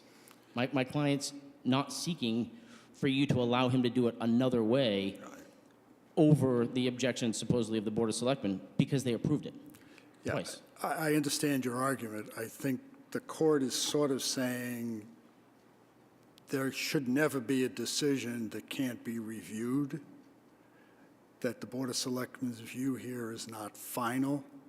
And I think, to be fair to them, they're looking at this in a probably broader sense and saying that there should be some right to appeal. But the only standard we could find is those 3 that I mentioned. And I agree with you, and you can reserve your right to go back up and ask the judge to clarify what she means. That's the only standard I could find. Again, keeping in mind that the order that she made in that case Is on a different has to issue. do with a different appeal, and there are different issues in that appeal. So, while that case is being stayed pending the outcome of this, the reason why that is because depending on what you say, it may make some or all of that first case moot, right? If you say, yeah, Mr. Simmons is entitled, based on the Class 6 road policy, to build on his 20-acre parcel of land, his single-family residence, then either Mr. Green can appeal your decision to the Superior Court or not, but it may make some portion of that first case moot. But the issues presented in the first case are not identical to the issues presented in this appeal. So you're saying that this citation would just be like you cite any other case that has no direct bearing on the facts of this case? Correct. I mean, if I understand what you're saying, those criteria apply in assisting the ZBA to grant an appeal and therefore grant the permit for somebody who was denied it by the Board of Selectmen. Again, we don't even need to get there because it was granted, and my client's not appealing, so. Thank you. Thank you.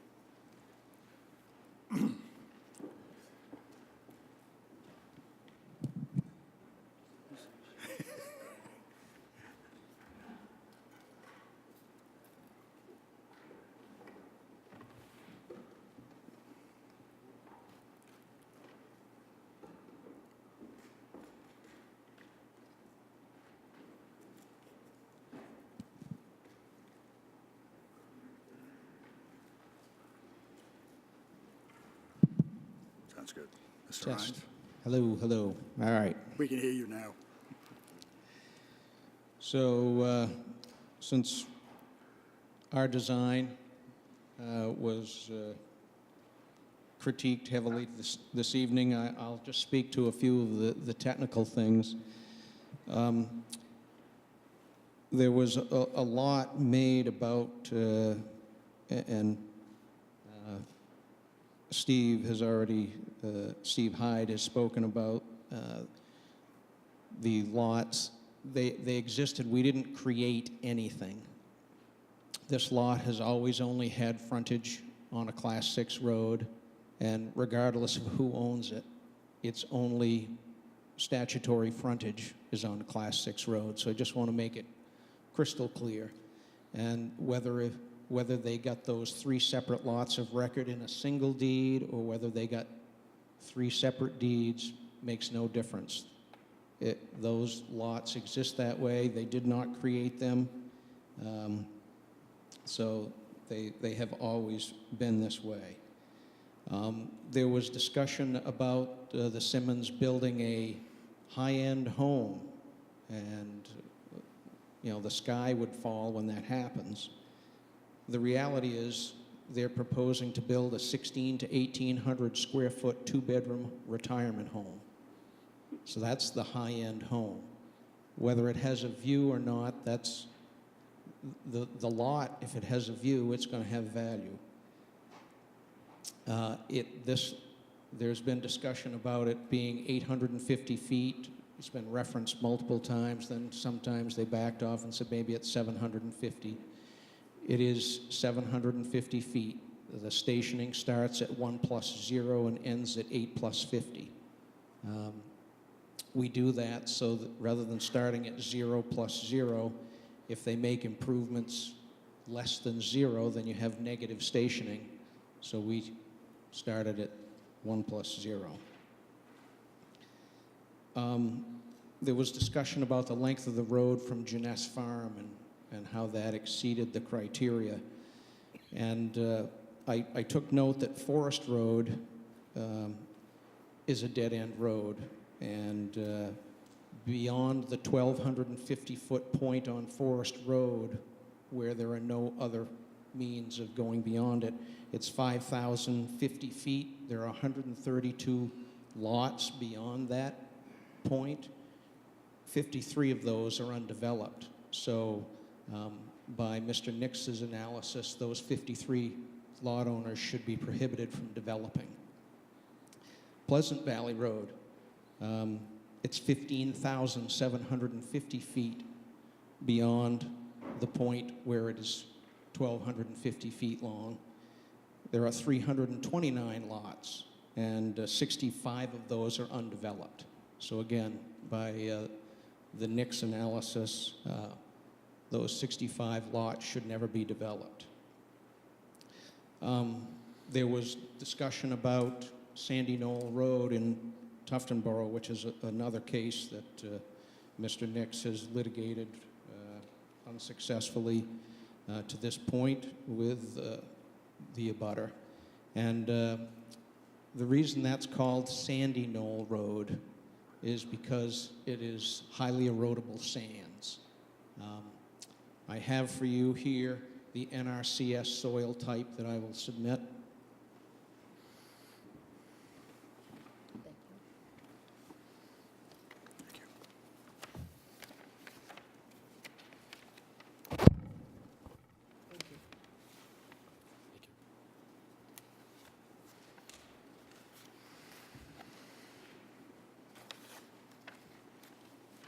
So when you look at this, the yellows or lime green soils, those are the soil types. You can see the greenhouse right underneath the 458B. And then if you look at the third page in, this is, there's a chart there and it's entitled Shallow Excavations. And so for the soil types where we're working, which are 458B, 980C, and 47C, those, if you look, they have, I've highlighted it in yellow, they have the unstable excavation walls factor. So they range from 0.01 to 0.05. So if you go to the next page, you'll see that shallow excavations are trenches or holes dug to 5 to 6 feet in depth, including utility lines, open trenches, and other purposes, such as excavating for a road. The next paragraph I've highlighted says that these severity limitation index are rated in decimal fractions from 0.01 to 1. So a limitation of 0.00 means there is no limitation. So these walls in these soils in the worst case are 95% stable. Because I didn't know that Mr. Nix was going to bring out Sandy Knoll Road, which is a completely different soil, those are about 95% unstable. So I just wanted the board to have that, to recognize that that is not an accurate portrayal. There was also discussion about running into, we don't know what we're going to run into when we excavate here because, we could disturb much more than we're going to. Never was it mentioned that it's possible to disturb less than we have shown because of field conditions, which does happen. So again, I have a handout for you, from the same web soil survey. All of these soil types have bedrock at deeper than 200 inches.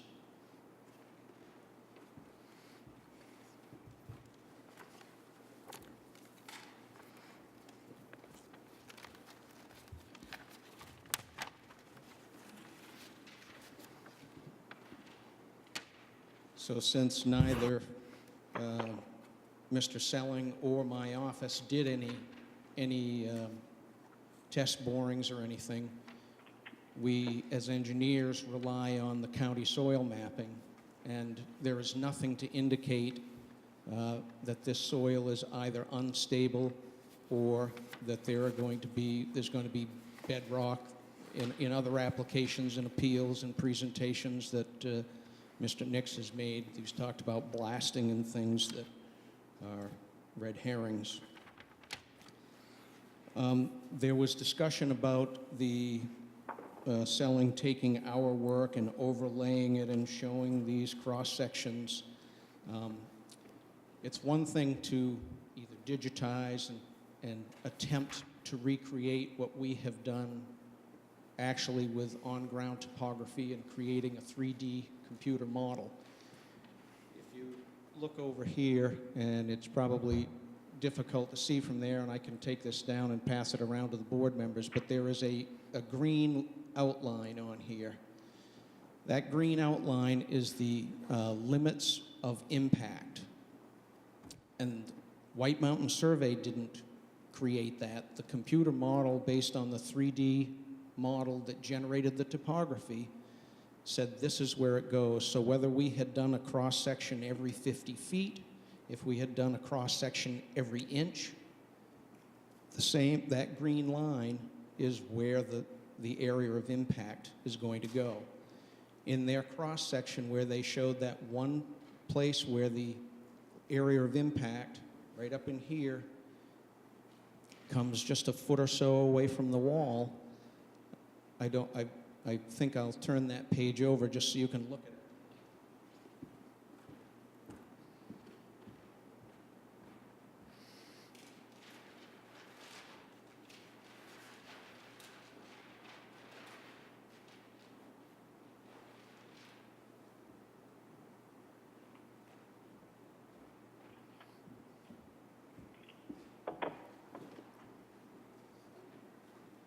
maybe I'm recalling wrong. It must have been in the PowerPoint presentation, but the last 8 feet of that, it was just skimming over the existing conditions, over the existing grade. So again, with field conditions, it's just as likely that it will stop those 6 or 8 feet before the wall as it is that it will reach them.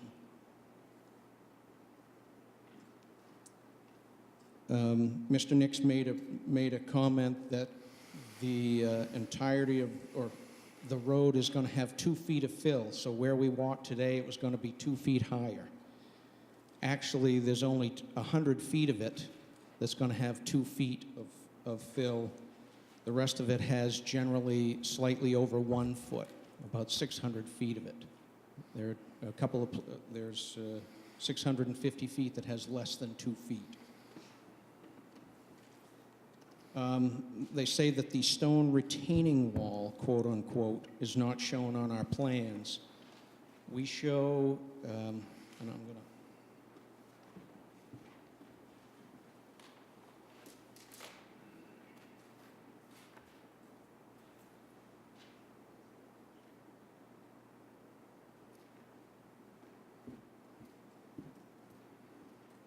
So from station 3+50 down to about station 500, we show that entire side of the road as fieldstone, rubble fieldstone. And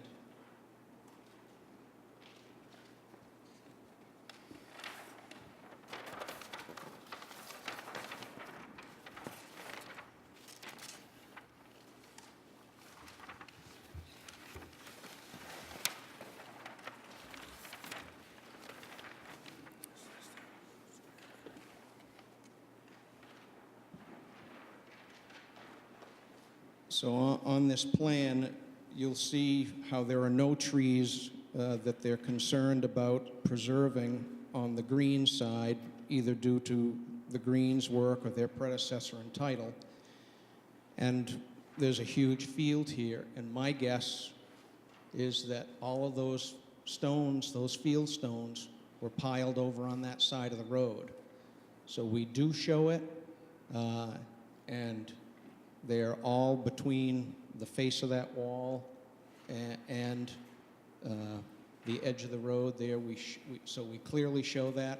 I've heard it said over and over at every appeal that we don't show it, and that's simply not true. We've heard about Mr. Selling's 30 years of experience and what he's designed and done. I have 40 years of experience. I designed a $67 million improvements to Kingswood Regional High School, $51 million drainage design for Huggins Hospital, the Brewster Smith Center, Brewster Dormitory, and Sugar Hill Retirement Community. I think those are just some examples in this town. In spite of dramatically intensifying storm events, I think any of you who've spent any time walking around town, you'll see that all of those drainage systems work. And I find it offensive that such aspersions would be cast about that. It's simply false. Finally, they talk about trees being destroyed in the zone of influence. There's academia and there's reality.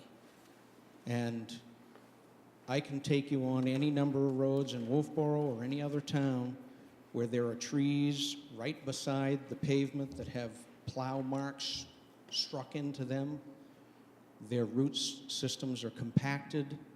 The trees are hit and they flourish. So in an ideal world, you know, if you had a tree out in the middle of a field and you drove by it or you excavated at it, that tree wasn't used to any stress. It might show signs of stress, but these trees are growing along a road, albeit a Class 6 road, where people do drive down it. And those roots that are in there have grown in a compacted system. Because they're compacted on that side, they're probably not as great on that side, so excavation on that side is not going to be as problematic as it's portrayed. We have shown not only trees that would be removed, but trees that we felt would be impacted by this work. And those were the ones that were identified in orange. We located all of the trees that were greater than the required diameter, and so some of the lime yellow ones you saw, as you heard, again, they're anticipating them to be damaged. I disagree. Those are the technical points I wanted to address. I'd be happy to answer any questions that the board may have. Questions? Hank, any question? None, I have none. Thank you. Thank you. Mr. Nix, 5 minutes for telling me where he's wrong.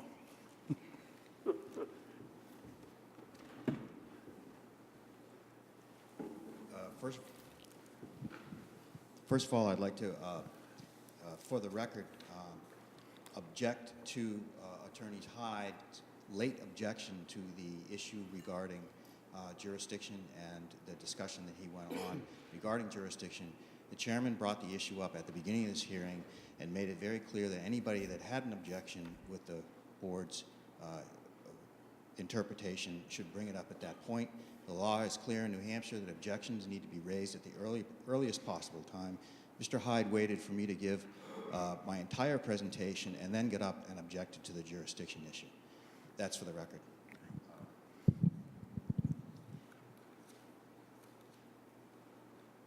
Regarding 674-41, the criteria, if we look at 41.2, the first sentence states that the enforcement of the provisions, whenever the enforcement of the provisions of this section would entail practical difficulty or unnecessary hardship, and when the circumstances of the case do not require the building, structure, or part thereof to be related to the existing proposed street, the applicant may appeal. Now, in this case, this statute, I will grant, is not the most artfully drafted language. We've already discussed whether the applicant or affected people can appeal, and it's the position of the board at this point that affected persons may appeal. However, the first sentence also lays out criteria that need to be addressed, and that is why I addressed them in my presentation. I agree that the Class 6 road policy is not a zoning policy. However, it is a policy of the town, and in this particular case, the zoning board is not interpreting a zoning ordinance. It is reviewing an appeal under 674-41, and within that appeal, it is Mr. Green's position that the ZBA should look at all of the regulations in the town regarding Class 6 roads and not just have blinders on. Regarding what the selectmen did or did not do is irrelevant in this case as far as the ZBA's review, because the ZBA is acting in what's called the de novo way, which means that this is a new hearing for you. So whether they approved it, whether they denied it, whether they put conditions on it, it's certainly part of the record, but the ZBA is reviewing this in a de novo way.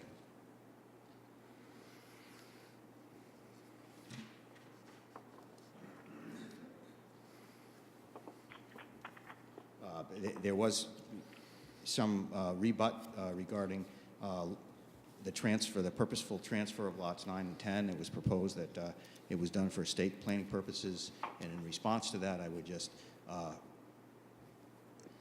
refocus the board's focus onto the chronology of events that I laid out and that I gave you in the handouts and the emails. It was quite obvious when you read those what the what the parties were doing at the time. Notwithstanding, there was an argument that there was not an easement over these lots, and as Mr. Hyde knows, that when the same person owns more than one parcel, it is impossible under the law to have an easement over your own land, and therefore there wouldn't be an easement. When the property was transferred, there wasn't an easement retained. And also, there was many ways to skin the cat. They had frontage on Class 5 road. They could have done a simple boundary line agreement. These lots are very large. They could have made all 3 lots comply without the necessity of coming to the board for a private easement. There was much discussion regarding other dead-end roads in town, and essentially the old cliche, one wrong doesn't make it right. I mean, just because there's other long roads, it doesn't mean that you simply throw the criteria away. You really need to look at the lengths of these roads. I am not advocating that if somebody owns a lot on a Class 5 road that is longer than the 1,250 feet, that they should not get a building permit. I never said that, and I do not agree with that statement. Sandy Knoll Road, that issue is being litigated right now, and so the term unsuccessfully litigated is interesting. It creates more of essentially what is the smoke and mirrors in this case. That in that case, what I find interesting is that Mr. Rhines admits that the soils in that case were 95% unstable, and the question was, why didn't they know that when they designed it? He's making the statement to the board that the sands out there, the soils are sandy. Yes, they are, but they should have known it. As I said, that retaining wall was not on the original plans. The abutter's land was cut into when the construction started, and Mr. Green considers these plans to be proposing a similar situation.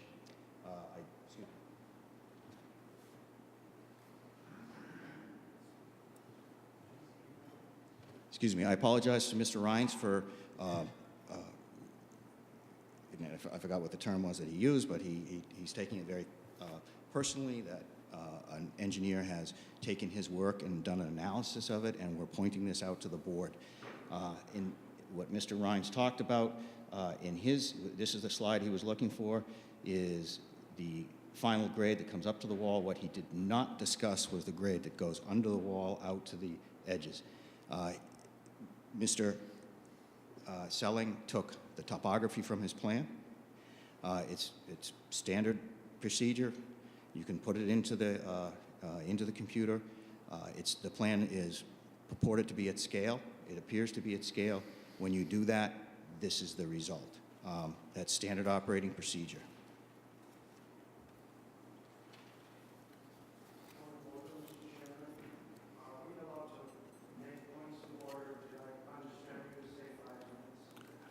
And my watch is a little bit slow, but he's got another minute.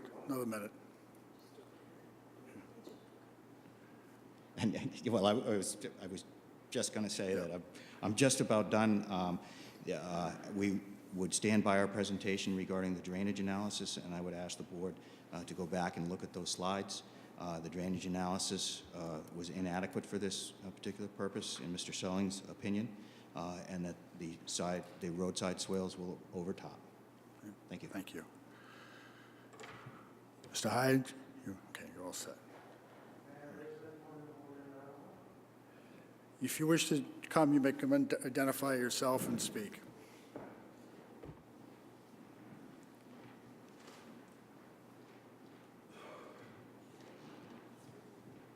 My name is Jim Roulard. I live at 4 Olson Lane. My question is, are we as members of the public allowed to raise points of order like the one I just raised? Is that within your purview? We can entertain your point of order. So it's okay for me to make such points? Yes. Thank you. You're welcome. Does anyone else wish to speak in favor or against the application, the appeal? May My name is Shirley Tootin, and my husband and I just recently built a house on Stoneham Road.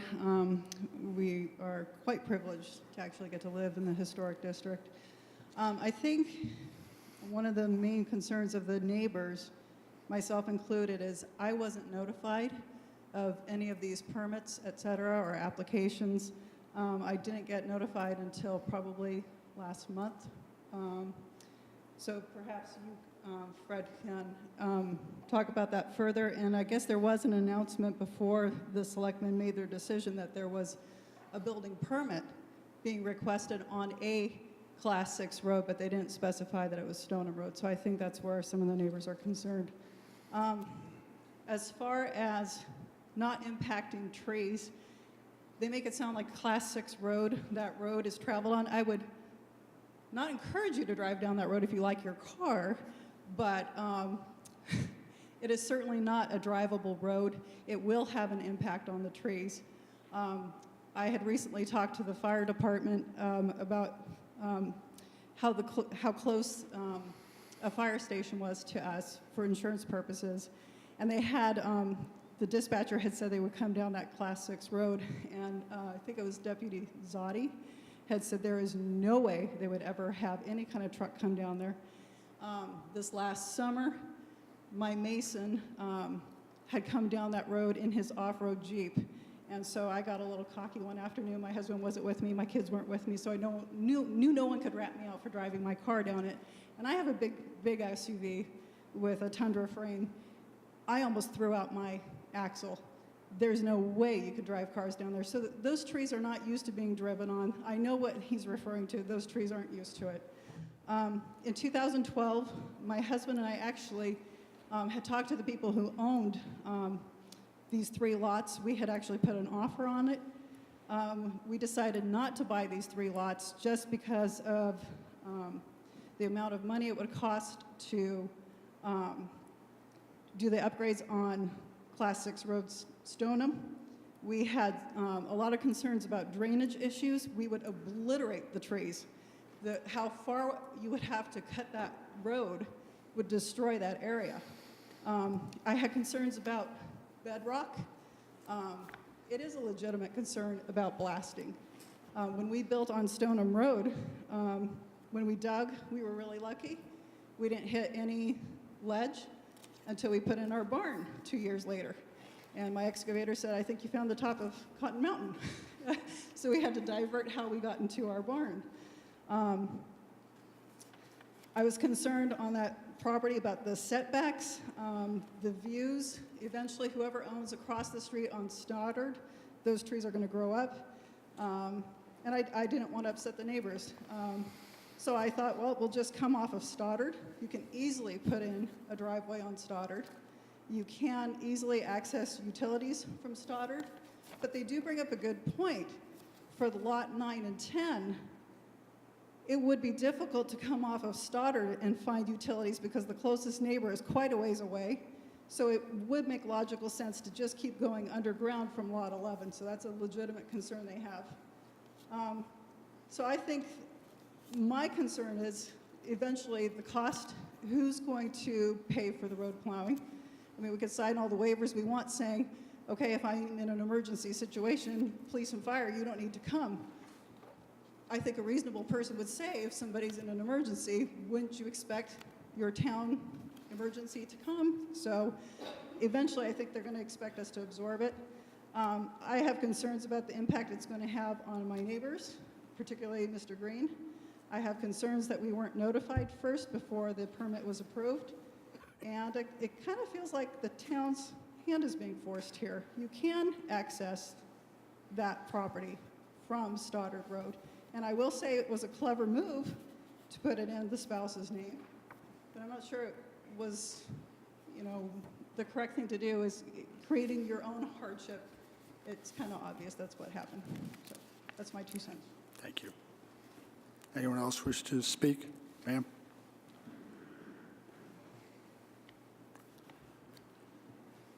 My name is Pamela McKittrick. My husband, Eric Keim, and I live at 515 Stoneham Road in the house that was once the Huggins home and farm. Our house sits just north of the dead-end sign on Stoneham Road. We vehemently oppose the decision to approve issuing a building permit on the Class 6 section of Stoneham Road. To do so will permanently alter, destroy the beauty of this road and the character of our neighborhood. RP 19 of the master plan is in place to ensure that the creep of civilization, and make no mistake, it is a creep born of decisions you're making today, that the creep of civilization does not ruin that which we value about our town. In addition, the Simmons had/have frontage on a Class 5 road. If you drive the section of Stoddard Road that is their property, it's a huge swath of frontage. Just like the stroke of a pen made it not available, so can the stroke of a pen make it available again, as it was when they purchased the land. If the Simmons are choosing Stoneham Road for financial reasons, this is not the concern of the Town of Wolfeboro boards. The boards are charged with following the guidance of the master plan and doing what is right for the future of our historic community. The issuance of a building permit in this situation sets a dangerous precedent. If you allow granting permits to cut into a historic Class 6 road where there is or can again be Class 5 access, how can you ever refuse to issue a permit on a Class 6 road in the future with this kind of precedent? And what does that mean for the future of our scenic Class 6 roads, for our wildlife, and the character of our town? This is a question of access to the building site only, not the building site itself. Make no mistake that your decision either way does not affect their ability to build on their land. There is no need to destroy the beauty of one of Wolfeboro's finest Class 6 roads to access their preferred building site, and it should not be allowed. Thank you. Thank you. Anyone else wish to speak? Okay, I will close the public hearing. Oh, yes, sir. My name is Kevin Green. I live at 603 Stoneham Road. I've lived there 34 years. I'm blessed to live there. First of all, I'd like to say that no one knows the Class 6 Stoneham Road better than I, living there 34 years. Just past the Simmons lot, the road drops off severely and is washed out. Some boulders, bedrock, and what have you have claimed anywhere from 2 to 3 to 4 cars every year have to be towed out of there.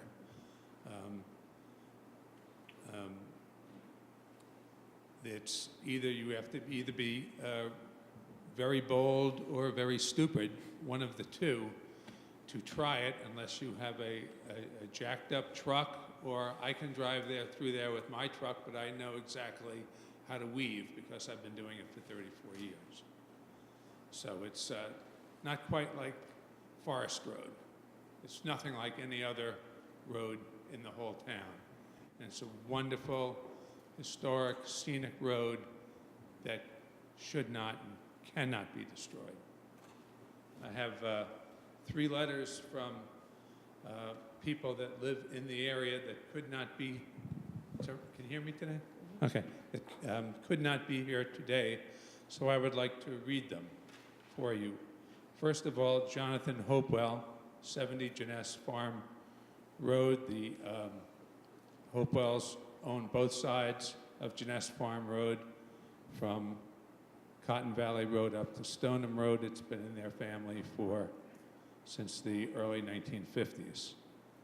Jonathan says, "Ladies and gentlemen, my apologies to the board for not being here. By way of this letter, I want to pledge my support for Kevin Green and his appeal. Allowing any kind of permit to be issued on a Class 6 road in the first place was a mistake. If we allow one building permit on a Class 6 road, we are indeed setting a bad precedent for the future of all our rural roads. First and foremost is the cost to the town to maintain that road, which should not which, should the town choose not, then I'm sure there are a host of legal ramifications to the town, as is their responsibility to maintain those rights of way. Secondly, class roads, 6 roads are by definition uninhabited. A quick look at any other Class 6 roads near me, North Wakefield Road and Cowper Roads, are impassable. Stoneham should remain impassable as well. Finally, is a scenic road. Those of us that live in the East and North Wolfeboro have moved and lived here precisely for that reason, its scenic and rural beauty. We don't want sloppy decisions defining our rural areas. Second letter is from my son, Benjamin Green. Dear Chairman Tedeschi and Board, I am writing in support of the appeal of the Wolfeboro Zoning Board of Adjustment case 01 AAD 18, appeal of the Kevin E. Green Revocable Trust to the building permit granted on the Class 6 road, Simmons. I lived on Stoneham Road for over 22 years and still regularly visit. I have observed changes to the neighborhood brought on by development, none of which will be more prominent than this project if it moves forward. The town of Wolfeboro has rules, controls, and guidelines in place to prevent this very scenario from occurring, such as Class 6 road policy, the master plan, etc., and yet, here we are. Town officials assisted the applicant to circumvent these rules and push this project through with inadequate public and abutter notifications. These town officials are to be trusted stewards of these rules and policies for the residents and taxpayers of Wolfeboro. The truth of the matter is the applicant purchased this property with 3 lots of record on 1 deed jointly and purposely subdivided it with Mr. Simmons owning the large lot and Mrs. Simmons owning the 2 smaller lots with frontage on Class 5 Stoddard Road to landlock Mr. Simmons from Stoddard Road. Approving this project is rewarding an underhanded approach to development in Wolfeboro that must not be allowed to occur. Please do the right thing and hear and approve this appeal. Thank you for your consideration on this most important matter. Okay, the last person. So we've covered all of the people from Jeunesse Farm up to where Pam lives at the junction of Stoneham Road. Going down there, you have Shirley lives there. The next house after Shirley, I own and rent, and then I have my property. So my abutter is, my property goes down to the Avery Road, and the Calverts own 100+ acres on the Avery Road and the Stoneham Class 6, and also as it goes on to Stoddard Class 5. So this letter is from Jay Calvert. Kevin, I am forwarding your note and asking you to provide with something you might want to read to the ZBA at its meeting this evening. I am writing this not as an attorney, which is an attorney in Center City, Philadelphia, but rather in my capacity as an abutting landowner to the Class 6 road for which the Simmons are seeking an exception, which is, he doesn't have that quite right, but we have owned our property in Wolfeboro for 12 years. We chose the area because of the rural and scenic nature of the North Wolfeboro community, including the dirt roads and the Class 6 roads that are used for hiking and the enjoyment of the forests and fields they abut.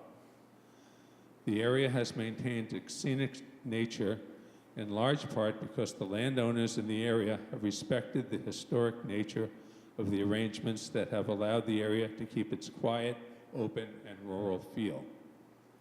This wonderful area benefits the local homeowners as well as the entire Wolfeboro community, who have access to roads and trails that allow them to explore and enjoy the nature's natural beauty in a setting that has remained fairly constant and historic for decades, if not longer. We welcome new neighbors and we look forward to the Simmons joining our historic community. However, we believe it is highly inappropriate for a couple to buy a large parcel of land in the community, acknowledging that their driveway would have to come off of Stoddard Road, and then deeding the land between husband and wife in such a way to create a legal fiction of being landlocked and needing an exception to the Class 6 road ordinance. When we purchased our property, we knew that it had a very long and steep driveway, but it works just fine all 4 seasons of the year. The Simmons could easily have access from Stoddard Road and still site their home high on their property with a magnificent view of Lake Wentworth.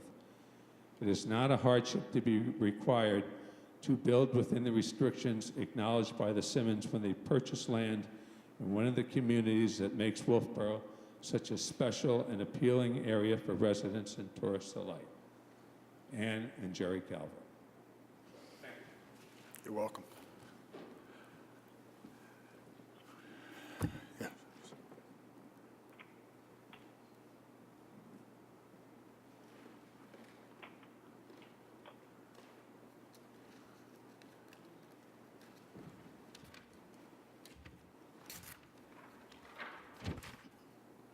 Suzanne, identify yourself and note you're a member of the public. My letter is in objection to the Simmons Class 6 Scenic Road expansion rebuild. Can you hear me? Yes. My name is Suzanne Ryan. My husband Michael and I have resided at 592 Stoneham Road, Wolfeboro, New Hampshire for 17 years at the Walter Avery Farm. We did our due diligence regarding zoning and Class 6 road. We were told that there would be no development on it in accordance with the master plan.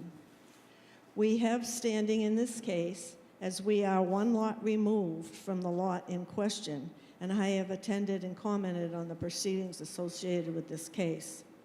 Mr. Chairman, you had on occasion asked an insightful question to an abutter.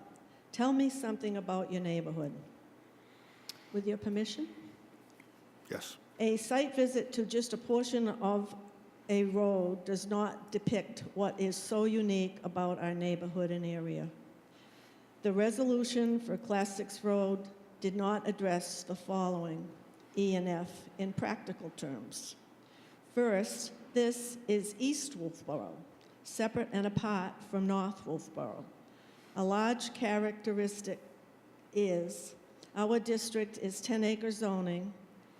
I'm going to show you maps and leave you attachments, for which Mr. Green, Mrs. Green, and myself submitted a citizen's petition that was supported by 95% of those large landowners that we conferred with and passed by an overwhelming vote of the townspeople.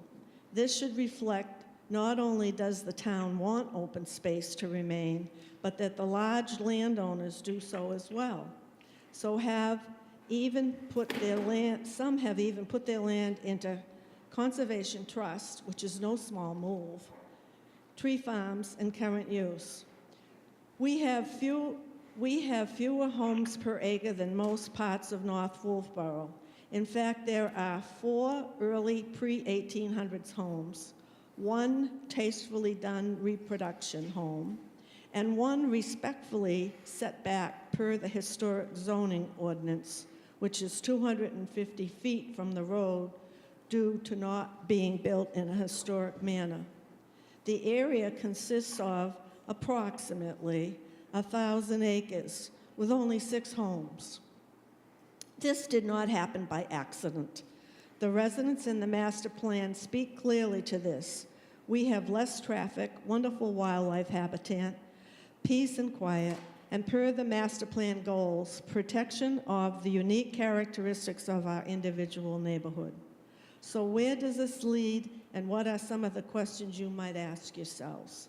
Master plan F, and when I give the initial, it's to do with the resolution.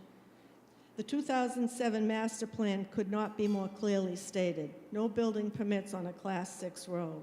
The master plan is clearly set up to preserve open space and costs associated with traffic and congestion and delivery of town emergency services, first and foremost, and further encroachment of mankind into the surroundings.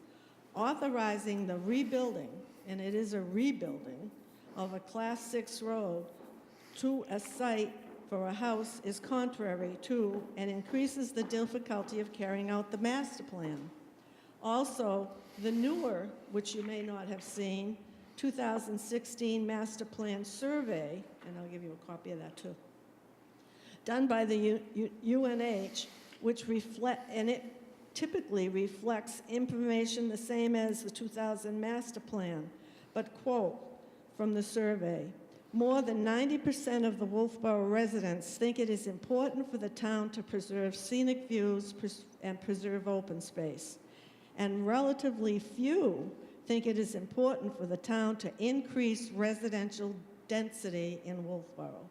A key question for you is how far and at what point are the town officials going to stop pushing further and further away from the town's infrastructure and ability to handle public safety concerns and the unintended consequences of citizens rebuilding town Class 6 roads?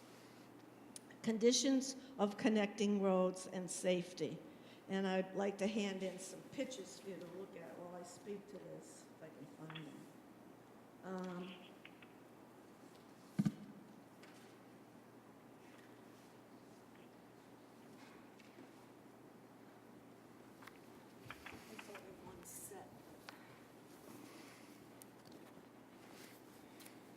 Roads and infrastructure. I was on the section of the master plan for infrastructure, and specifically was assigned the road section. In East Wolfeboro, there are 3 Class 6 roads: the Avery Road, North Wakefield Road, and Stoneham Road. These Class 6 roads are used for recreation, walking trails, and scenic beauty.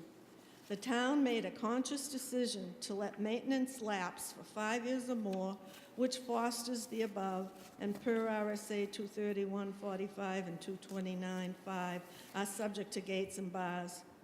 Per the road surface management plan, these rural roads are in very poor condition. For the most part, Stoneham Road is 19 feet wide, Jennis Farm Road 16 to 18 feet wide, Stoddard Road 13 to 16 feet wide. Subsurface was just paved over and not rebuilt, thus they are falling apart. As well, and these are the roads, Jennis Farm Road and Stoneham Road will be the roads that are traveled to get to the end of where they want to rebuild the Class 6. As well as some sections are still gravel. These roads are not set up safely for increased development, whether it be one house at a time or not. The connecting Jennis Farm Road to Stoneham Road, as you can see from the photos, the alignment is very poor and dangerous. There's blind corners coming in and going out. As for Stoneham Road, to increase the length and not provide for a public turnaround, such as a hammerhead, which are allowed on dead-end streets, is totally irresponsible. And it hasn't been talked about the safety of how people are going to turn around down there. And if you look at the plan probably number 3 or 4 now, it looks like they're going to allow people to pull in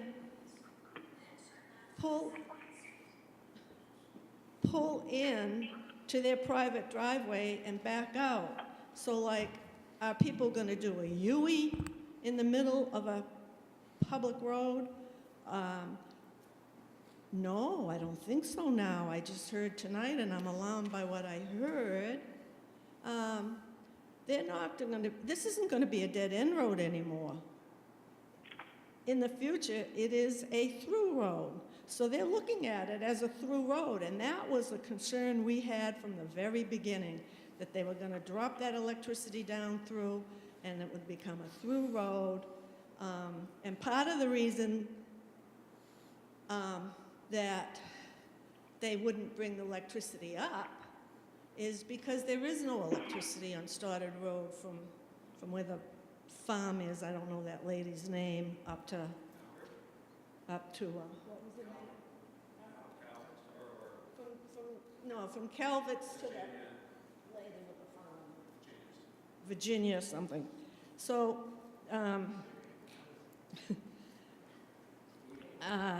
so the alignment is very poor and dangerous. As for Stoneham Road, to increase the length and not provide a public turnaround such as a hammerhead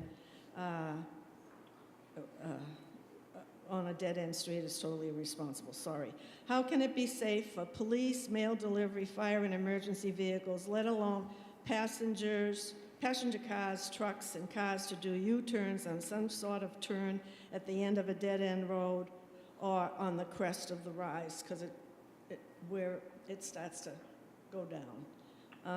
Safe sight distance is required to be 500 feet in both directions, so that when someone's coming up this now to be through road that has been a dead road since eons, they can see you doing a U-turn in the middle of the road. I took my four-wheeler down there, you've got a picture of it, and we got to recognize that, of course, most of this is going to be just scunned back right to the stone walls. But as it sits, I could not turn my four-wheeler around in one trip, so I said, well, I'm going to try my Jeep. I'm going to test it all out. I took my Jeep down. It was not a three-point turn. It was probably like, just keep jogging, 5 points. I don't know, I didn't count them, but it's not easily done. And I took my full-size Dodge Ram truck down there, and guess what?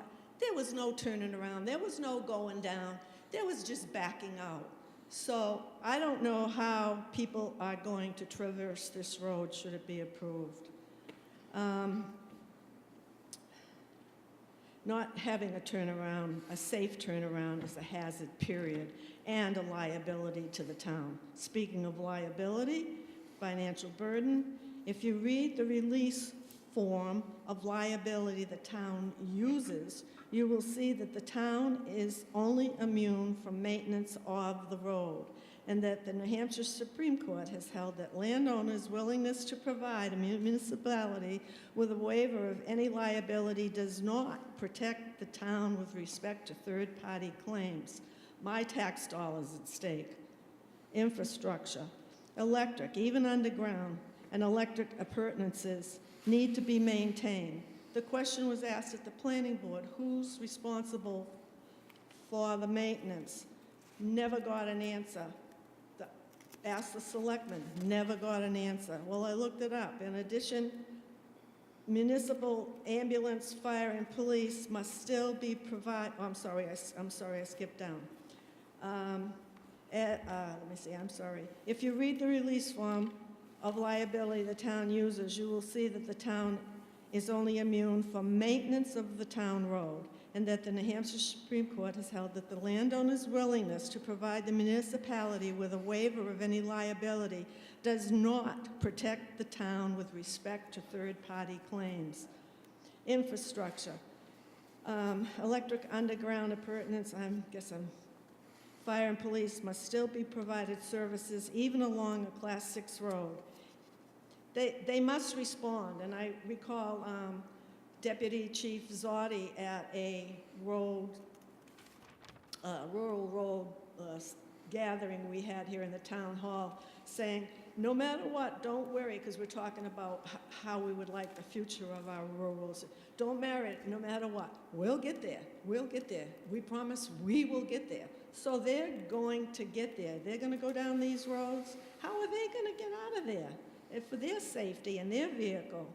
That's why towns have a limit of dead-end roads, because only so far in, and then you're in trouble. Something could happen behind you and you aren't going to get out. But fire and police must still be provided services even along a Class 6 road. Each town service that is provided represents potential liability for the town, even if the town has no duty to maintain the road itself. I'm almost done. Future expansion of Stoneham Road and precedent. There are two things that are unique to Stoneham Road, unlike any other Class 6 road in our area. One, is that there is another Class 6 road off of Stoneham Road, and that is the Avery Road. Stoneham merges with a town Class 5 road started. That's a second difference between the North Wakefield Class 6 road and the Avery Road. I can't even think of another Class 6 road in town that has another Class 6 road off of it. So it's very unique. But once you allow rebuild of Stoneham Road, you will not have the tools to deny such off of Avery, for which there is approximately 100 acres or more for sale right now, as well as what Lot 10 and 11 will be ripe for building and extending electric. And what has not been looked at, oh, by the way, I want to leave you this too. This is kind of like a homegrown map. There's enough of those. That map shows a 10-acre area, and the best I could show the Avery Road and the Stoneham Road and the North Wakefield Road. But what had not been looked at is the lot between myself and Simmons. About half of that frontage is also on a Class 6 road. Where you were standing on your site visit, where the pavement ends, the Class 6 road begins on the left. That's Foley. Between my driveway and where the pavement ends is a Class 5 road. So Foley has a 5 and a 6. How can you deny him if you approve Simmons? With the rebuild, if approved, it will be opening up the frontage on both parties right now, and the potential for the Avery at the rest of Stoneham also is a concern. There are legal ways to it was said here that you can't reclassify the road as a through road in the documentation. There are legal ways to reclassify Class 6 roads, and I leave you that too. And we're now dealing as a town with a betterment policy, which private road is being asked to be taken over and paid for by the landowners. However, after it's paid for or after it's built, the town will end up with the financial burden of the maintenance of if they do the betterment. I'll have to leave you and read it on your own time. But we are well into $2 million a year for road maintenance, and we are still not even keeping up. I just can't imagine why we would want to expand. Last, I had inquired about the purchase and talked to Realtor Dosette, and there was lengthy conversation about access and the problems with the Class 6 road. Also to another interested party, and told them the issue with the Class 6 road, and they got discouraged. I also wrote to Mrs. Esselin, October 2012, the previous owner, and explained why I was making such an offer. Also, the Older House Real Estate Agency, who had the MLS listing, was cleanly aware of the Class 6 road status and had advice as to how to optimize the lots and access. There is no way that the Simmons did not know of the access issue. Simmons was aware from the public comment I made to the Board of Selectmen that they had access through the town composite map through right-of-ways and trails. I'll leave that for you too. You've discussed thoroughly about the selling off of the front lots. I'm not going to go through that.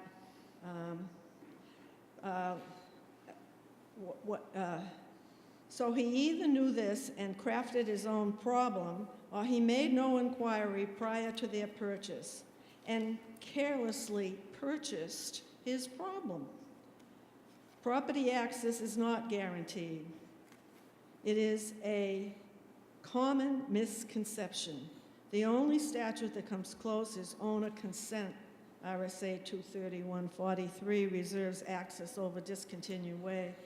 As Board of Selectman Bowers stated at the September 27th meeting, the Simmons bought the property, this is quote, the Simmons bought the property and knew what they were buying, and they something have permission to change things. They did not have permission to change things. This is super complicated and opens up the can of worms. He's right about that. This will set precedent, and more important than uprooting trees, Simmons have not lost anything. They have not lost anything if they are denied. They'll still have 3 lots of record. There are so many options open to them in the land use planning provisions that would allow them to build a house. This is correct. The Simmons have several options available to them to build on their lots. Sell a lot, merge 2 lots, merge the small lot with the acre lot for frontage with the top lot, or create a deeded right-of-way to the top lot. They have more than adequate frontage on Stoddard Road to still leave them with legal frontage if they wanted to make a right-of-way. Classics roads are a valuable component of a municipality's infrastructure because they provide a mechanism for citizens to access and use public property which lies in a relatively undeveloped state for recreation, forestry, and activities. Allowing building on the 1800s road that does not have a safe turnaround that will forever distort the neighborhood road system must be done carefully, deliberately, with sensitivity to the fact that such decision will be scrutinized in the face of the next similar request in the future. We request the Zoning Board of Adjustment and Building Codes Appeals deny the Simmons request by overturning the Board of Selectmen decision to grant the issuance of a building permit off the Class 6 portion of Stoneham Road. And then I've got to say one last thing because I won't be able to sleep if I don't. You know, the Simmons speak through their attorney that they come in good faith to the neighborhood. They want to be neighborly. Well, I'll tell you what. On Mr. Hyde's paperwork here, it says they're talking about the withdrawal of the permission for plowing and leaving the snow at the dead end in front of Mr. Green's. And it says here, certainly seems to indicate that Mr. Green's focus is solely upon himself and not on being a productive member of the Wolfeboro community. That is a personal attack on Mr. Green that I will not allow to stand. Mr. Green and Mrs. Green did more for this community and the school system when their son attended the system than any of us in this room. Mr. Green also did a very nice thing at the Abenaki this last Sunday. So he is a very valuable member of the community, and I cannot allow that derogatory remark to stand. And thank you for your patience. Thank you. One last comment. But yeah, then you'll have your opportunity to rebut. Yes, Mr. Orlard. One of the previous speakers read letters, and I wondered, one of the letters said, you cannot reside on a Class 6 road. I thought one of those letters that you can't. Is that correct? I just wasn't quite sure if that's what. And Mr. Green, would you, when you get, could you give us copies of those, please? Or give, oh, Robin has one. Okay, no mind. Thank you. Oh, yes, if I may. Secondly, Class 6 roads are, by definition, are uninhabited. Is that correct? Can't. I thought Class 6 roads could be habited. Yes? Well, I won't give a legal opinion, but I can tell you that I've sat on a zoning board where we have given permits to build a house on a Class 6 road. Well, plus I thought I've seen people living on Class 6 roads. Am I wrong? Thank you. Mr. Hyde, final word. I will be brief. Just wanted to clarify a couple of things that were said. They were stated essentially as matters of fact, but the fact that Wolfeboro has a Class 6 road policy that contains the language that it contains is somewhat unique with regard to Wolfeboro. A town can create the Class 6 road policy if they choose that says essentially what they want it to say. It does not have to have the language in it that Wolfeboro's does. I believe a nearby community of New Durham does not permit building on Class 6 roads. I believe that's the nature of their Class 6 road policy, and of course there's been litigation with regard to it. So the fact that Wolfeboro has a Class 6 road policy that permits building on a Class 6 road, and the fact that that Class 6 road policy was enacted originally in 2007 after the 2007 master plan and after the language stated in the master plan evinces the fact that the town of Wolfeboro, through its Board of Selectmen in 2007, thought, regardless or notwithstanding the master plan language, that it's in the best interest of this town to have some development on Class 6 roads as long as it complies with the Class 6 road policy, which is why they made it in 2007 and amended it in 2017. There was also a statement made indicating that during the initial application process, or I guess during all of this, there has been no notice to abutters, and that simply is not accurate. The first application process, the proper notice was sent out. The notice of a hearing wasn't required because a hearing wasn't required. That didn't change until 2017 when the Class 6 road policy was changed to include now the requirement of a hearing. There was no reason to have abutters noticed of a hearing because there was no hearing on the original application because it wasn't required pursuant to the town's rules. Like I said, the master plan from 2007 predates the initial and then the revised Class 6 road policy, evincing the fact that the town wants the Class 6 road policy to govern the issuance of building permits on Class 6 roads. Another thing that was said, I'm not sure by whom exactly, is that there's 10-acre zoning. And I'll just remind the board that the Board of Selectmen, again, twice approved the request to build a single-family residence on 20 acres. So the area where the lot in question is located permits for there to be a home built on it, and it is apparently double the number of acres necessary to have the residence built. It also wasn't an issue, the amount of acreage wasn't an issue with regard to the notice of decision, nor was it raised in the appeal.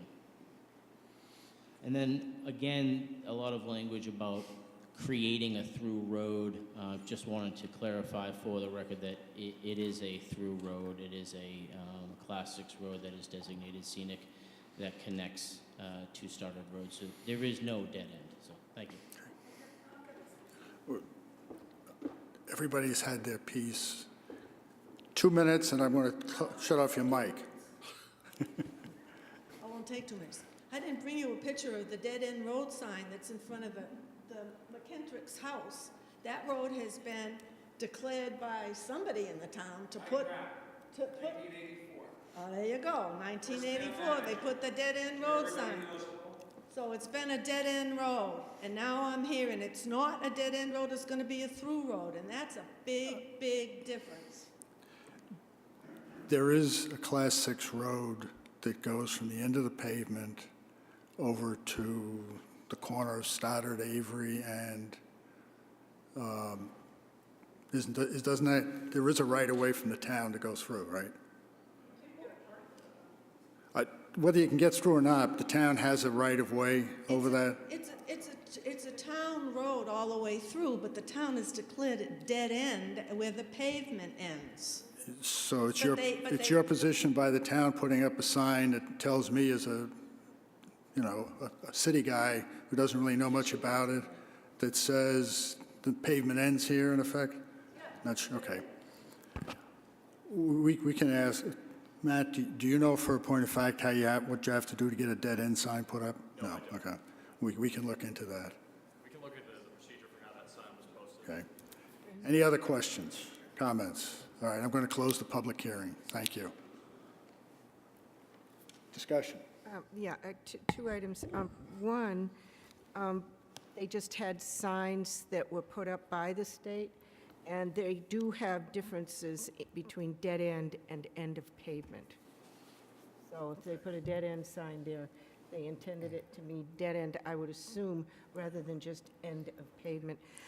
And I would just like to make the note that there was some discussion about what the Board of Selectmen did in 2007 when they made the road policy, and the attorney had some thoughts about that. I happen to have been on the Board of Selectmen in 2007, and the reason that that came up was something that was, someone mentioned earlier. It wasn't their intent to allow Class 6 roads to, become rampant development. It was in response to, someone mentioned before, if there was a house that was maybe 50 or 100 feet in, not alluding to what appears to be about 3 times the length of a legal cul-de-sac in our ordinances now. There's a big difference between looking and meeting the criteria to allow a driveway 100 feet up a road, and this one is, I forget how many thousand feet, and well in excess of the 800 feet that's allowed for a dead end or a cul-de-sac. And the cul-de-sac, if you make one, if you're coming in with a subdivision and going to have a cul-de-sac, you can't have it if you don't have that big turnaround on the end. I'd like to discuss at this point among the board. As our council has pointed out, there is a provision in 674 that talks about 3 criteria that we look at on appeal. There has been suggestions by counsel for Mr. Green that this is in effect a de novo hearing, and that 3 of those items are basically 3 of the conditions that the town looks at, and perhaps we ought to consider going through each of them and discussing whether or not we feel that the town Board of Selectmen considered them and whether we disagree. Sort of, yeah. I agree that the board is in a very unusual circumstance because the only appeals this board normally sees under the statute are in fact denials. However, given the Superior Court's decision in the earlier case, it does appear that the court at least wants you to consider this appeal. Now, there are 2 separate standards in 674-41-2, and the first are sort of in the beginning of that paragraph, and the others are at the end of that paragraph.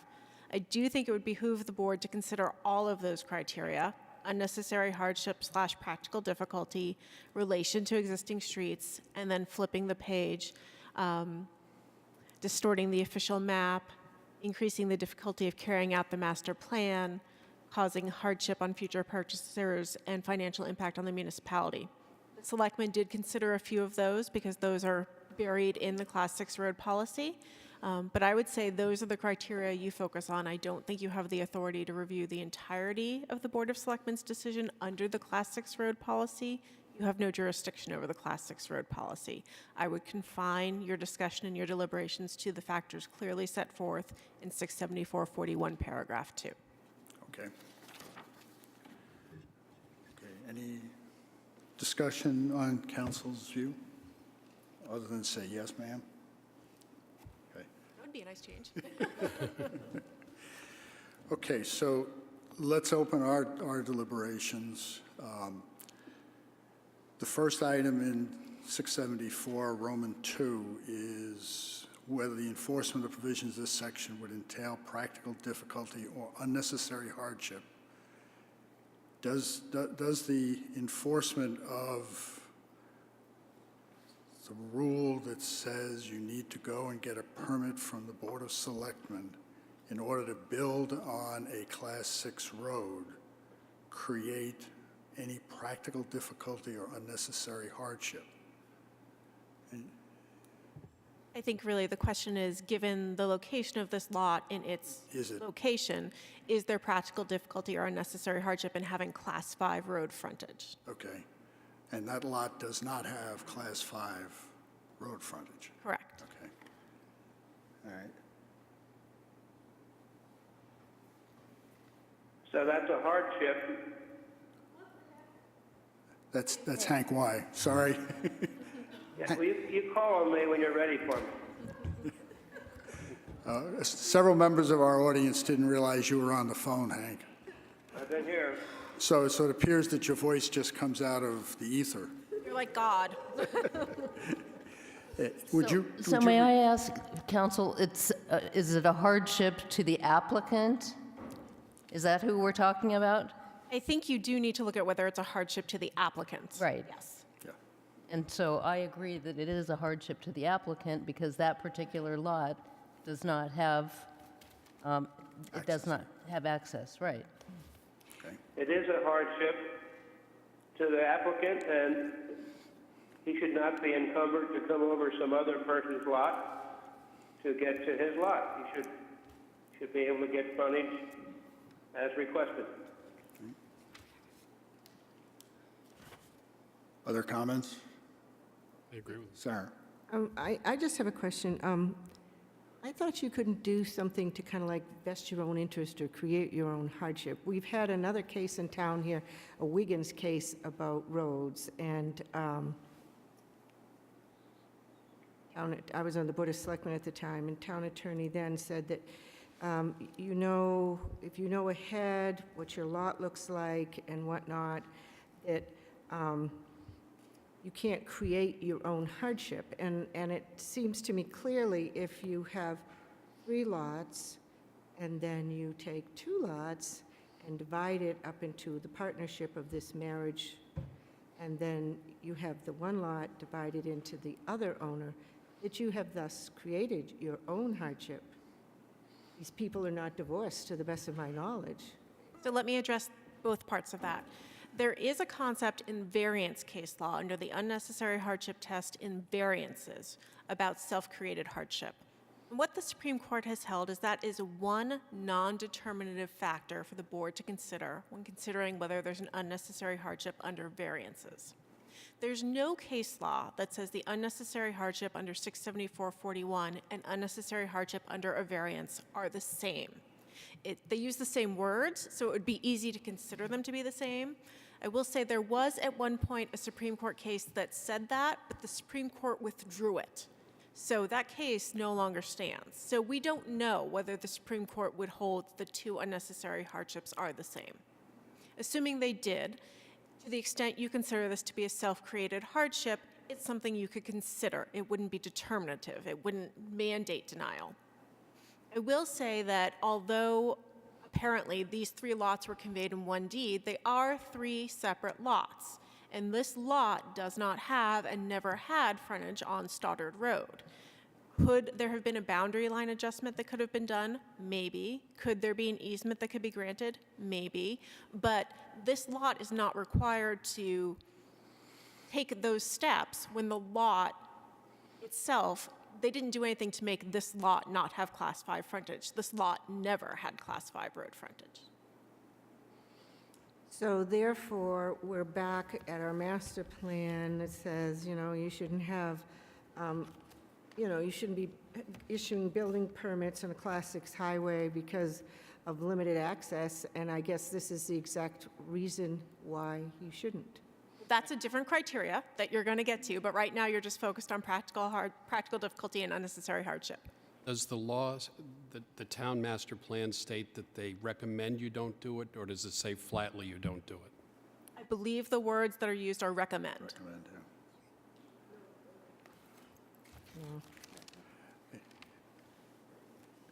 But there's now a procedure to get a permit to build on a Class 6 road. That's taken precedence over the master plan. Right, it's important to remember that the master plan is an aspirational document, it's not a regulatory document. Yes. Okay, I have a page out of the 2007 Wolfeboro Master Plan, and it says RP 19, do not issue building permits for development on Class 6 roads. That seems like a pretty strong recommendation. Is there introductory language? No, that's one of the goals, right there. But goal. that's a goal, Yeah. and the same body that would have adopted that, adopted a Class 6 road policy that permits that in very limited circumstances. Actually, I And I believe the think that's planning the board key, adopts the very master limited. plan, and the selectmen adopted the Class 6 Okay. road policy. So, and who's the higher, I shouldn't ask it that way. They're each higher in their own realms. No, but I think you had the key there when you said in very limited. Yeah, and If you were going to go ahead and grant everyone that was applied for, there's no reason to have that permitting process for a Class 6 highway. If you're always going to say yes, why have the process? They have to meet the criteria. yeah, there are significant criteria that the town board has set forth. I think I just want to address one issue. I have practiced real estate law, I hate to admit it, and it is not unusual that someone buys adjoining lots where those lots are themselves legitimate building lots. The challenge, it does not come there. The challenge comes if in the future the zoning changes and you own additional lots, adjacent lots, and you don't take action to separate the ownership, they may deem to be merged. These folks bought 3 separate building lots, although in one deed. And it seems to me that when you read the actual language of what this says, the only access they have to lot number 11 is along a Class 6 road. I don't see anything, and actually when you go right through what 674-41 says, when it looks at what other roads you could use, any access to that lot would have to meet, in effect, the definition of a Class 6 road. I guess another interesting thing, I've only lived here 15 years, and this is the first time I've had an opportunity to go visit that beautiful area. And if I am entitled as a citizen of this town of Wolfeboro to go through Stoneham Road, which I believe I have, so I would then have to go through Stoneham Road to get a look at the beautiful view. So I would think at some point the town ought to be doing some clearing, and if they've decided they haven't, doesn't affect the rights of the Simmons to build on a road where they are assuming the obligation of not only upgrading that road, but maintaining it. And the only people who lose if they don't upgrade that road and maintain it are them. So I think I agree with you, Hank. I do see that there's practical difficulty here. The second item is, do the circumstances of the case do not require the building structure or part thereof to be related to the existing or proposed streets? I have very little guidance for you on this criteria. There's no case law on it, and there's absolutely no guidance anywhere on what this criteria means. And my office, between us, we have about 80 years of experience, and we've never been able to come up with a really satisfactory definition of what it means. In this case, where you have one house that's being accessed off the road, it's not like you're putting a Walmart at the end of a Class 6 road where you need that really advanced road work to get all that traffic in there. It is one house. So I would think that that is something you could consider in determining whether or not it needs to be related to existing and proposed streets. Yeah, it seems to me that the building structure or any part thereof does have a relationship to an existing or proposed street. Stoneham Road is there. Right. So I don't see how, I think there's no need to give any kind of variance. I know this is not a variance case, but to me the consideration is there any reason to give someone a pass, if you will, because it doesn't have to be related to the street. It is related to the street. It's right there. It's got frontage on the street. Right. So I think this part has been met.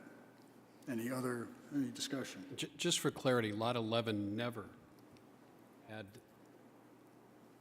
any frontage on Stoddard Road, correct? Correct. No. It wasn't that was a new property line that was, That is my understanding. Okay. Okay. Then the third item, we go into the next part. Does the issuance of the permit or erection of the building tend to distort the official map? The official map, as I understand it, allows this to be a recognized lot.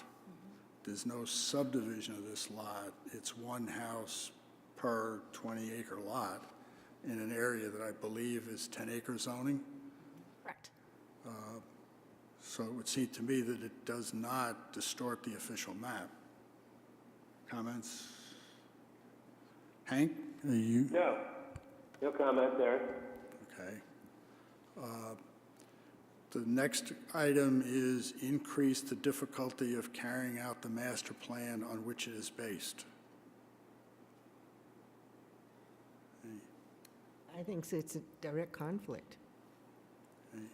Do you have any opinion as to what that wording means or what they're referencing? I think every town aspires not to issue building permits on Class 6 roads because Class 6 roads, while they're public roads, are not maintained by the town. And you don't want to create a situation where you have a Class 6 road with a lot of people out there on a road that the town's not maintaining. You run into issues with, for example, homeowners associations and who's going to contribute to maintaining the road and how is that going to happen. In this case, again, we're looking at one house. Now, is it possible at some point down the road someone's going to subdivide up there and want to put in 20 houses? Sure. But at that point, someone's going to need to upgrade the road to Class 5 standards, and it would at that point become a Class 5 road. At this point, issuing one permit doesn't seem to me to increase the difficulty of carrying out the master plan. But of course, you all are the decision makers. The road that they're going to be building would be built to the standard of a Class 5 road? I don't believe it's going to be built to a Class 5 road. So it's just going to be a repaired Class 6 road? Okay. I'm seeing... It's a driveway standard, I think. Functionally an upgraded Class 6 road. Okay. It's certainly not built to Class 5 road standard. Sarah? Okay. The difficulties that I remember us discussing when I was on the Board of Selectmen about these Class 6 roads, I think there was a problem one time with a fire at Cowper Road, and they weren't able to get the fire truck out there. But all that aside, you know, you have a paper that's filed that says that the people that own it won't sue the town. But then you have these third parties. What about the oil man if he goes down there and has a problem? What about if Matt decides to drive up to visit this and something happens because it's a bad road? We've had issues down off of New Garden Road because the bridge was failing and the people wanted the town to rebuild the bridge. And what were they going to do if someone was injured and you need to get an ambulance over there, or God forbid a fire with a fire truck that weighs even more? So the town municipal services will not have an obligation to go out to this house, which, as I understand it, will be sprinklered, which will hopefully alleviate the need to ever send out a big fire truck. But it's not beyond the realm that an ambulance will need to try to get out there, and the ambulance no doubt will try to get out there. It's my understanding that the level to which this road is going to be upgraded will accommodate that kind of traffic, and that the driveway will serve as a turnaround for those emergency services. Now, if someone is just out there on the Class 6 road and gets injured, the town is protected from liability by other statutes, not by the waiver of liability. The issue might come up if someone is visiting the Simmons house and the ambulance can't get out there. Could that person then sue the town? Maybe. Would it be a successful suit? I doubt it. But it still costs us to defend Absolutely, ourselves. absolutely. But if it's a public the public can access that road for Yes. hiking, I mean, I assume they can run motor vehicles on it because They can it's a do that road. now. Yes. Yes. So if there's an accident or if somebody's injured, the fire department's going to get there one way or another, whether they have to use off-road vehicles or whatever. So we already have, as a town, we already have that liability that the public services may not be able to easily access it. Correct. But they still have an obligation to get there. Whether They have the an obligation to Simmons- try. Well, Whether the absolutely. Simmons built a house or not. Correct. Right. But you greatly difference. increase your chances of liability as you increase the number of trips to an area that right now has essentially none. Certainly It looked to it's me there was a lot of foot traffic on that trail. I mean, when we were walking that for the site visit, so I think it does get activity from at least hikers and people out walking now, so, Or the 4 or 5 deer we saw running through. yeah. Okay. And the final item to talk about, I'm sorry. There's two. If the erection of the building or issuance of the permit will not cause hardship to future purchasers, okay, and 4 is or undue financial impact on the, sorry. So the issuance of the permit will not cause hardship to future purchasers. Sarah? All I can say is Winnipesaukee Estates. And for the people that don't live here, I'm aware of it. maybe Matt, you would like to give a brief resume of Winnipesaukee Estates Road and how it was a subdivision road that really didn't meet standards, and now we have people that live in there that can't sell their houses because the road is so bad. We have more than 50% of the subdivision still owned by the developer, so he refused to acquiesce to let the people that own the other houses to come to the town and get the road upgraded, and then they would pay the town back in 10 years. Then they went to court, then the guy abandoned it. Now these people are stuck with this road. You know, it's like, why do we even want to go there? Excuse me, I don't believe you have the floor. That is a slightly different situation where it was a subdivision road that was not constructed to town standards as it should have been. This isn't a subdivision, this is one house, and there will be recorded the limit of municipal liability, which will include the language that says the town does not maintain the road. So anyone who buys this property, who does their due diligence, will know that the town does not maintain the road. Now, might they not fully appreciate what that means? Certainly, How but does that's, the town enforce the people that own it now and future buyers to do that maintenance that's required? And oh, by the way, we have no maintenance plan. Well, you don't, and you don't have to. if you want to get to your house, you fix the road. I mean, Right. it's like my driveway goes uphill, and I haven't been able to get up there because of the ice, so I had to go buy 1,000 pounds of ice melt. Can you read that again? It What- says, if the erection of the building or the issuance of the permit will not cause hardship to future purchasers. Well, the building of the residence is not an issue, is not the issue, it's the road. And so the building can go up regardless of what, you know, whether he's given access to that road, right? The lot is buildable, he can build, He cannot build on that lot unless he has access. Yes. That's what this is about. right? But is this significantly different than my having to maintain, I'll pick on me for lack of a better candidate, my own driveway? If I want to get to my garage, I got to fix the driveway. So if any future purchaser wants to get to this house, they have to maintain the road. Hey, Fred, I have a comment. Certainly, Hank. I view this like Fred does. This is a 800-foot driveway to a private residence, of which we have many in the Wolfeboro area, and they're all maintained as needed to sell the house. Not a driveway. And if it isn't maintained, as there was a point in one of the briefs that we got, was that the reason why the purchase price was so low was because of all these difficulties. So the purchase price for the lot reflected the fact that there would be substantial expenditure to build access to it. Okay, and then the final one is undue financial impact on the municipality.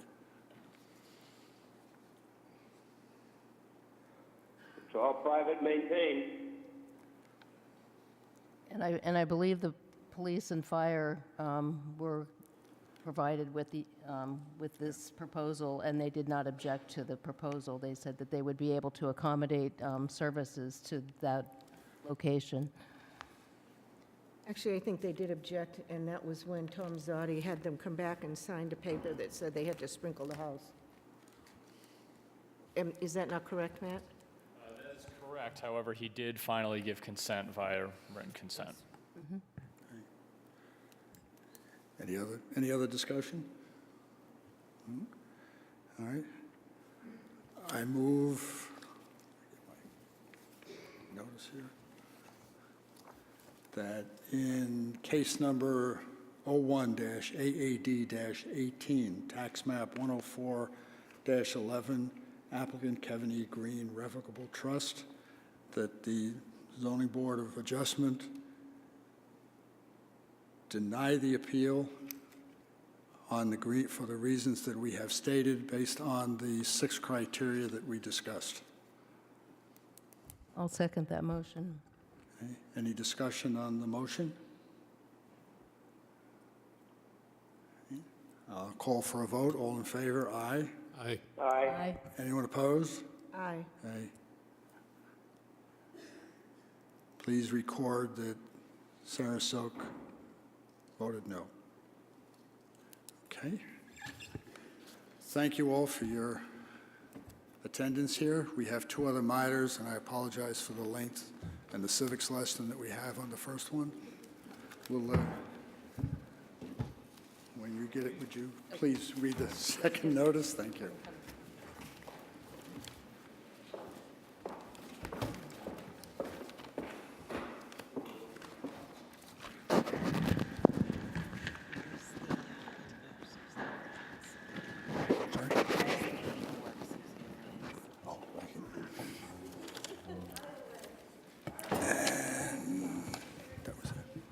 What?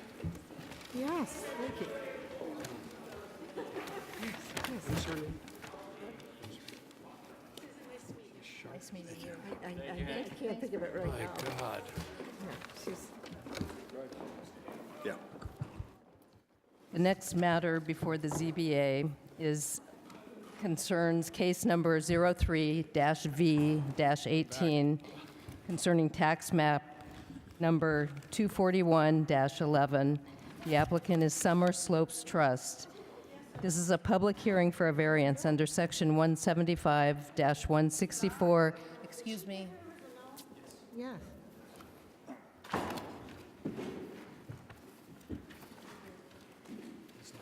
Unanimous vote to pass. I'm going to start that part over.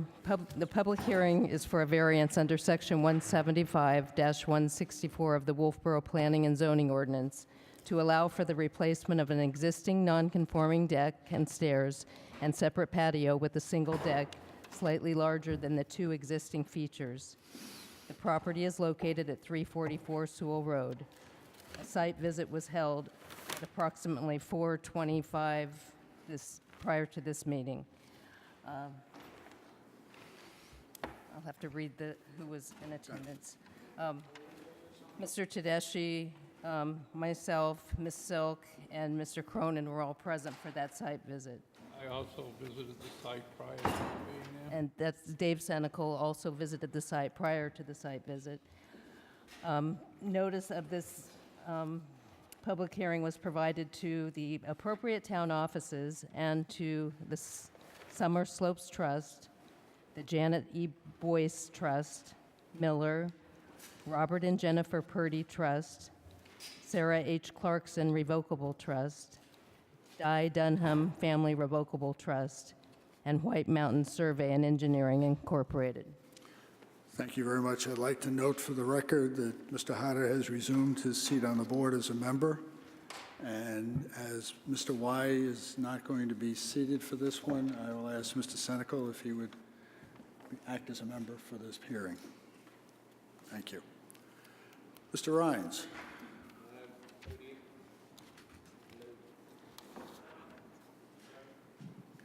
Test one. Okay, there we go. Good evening.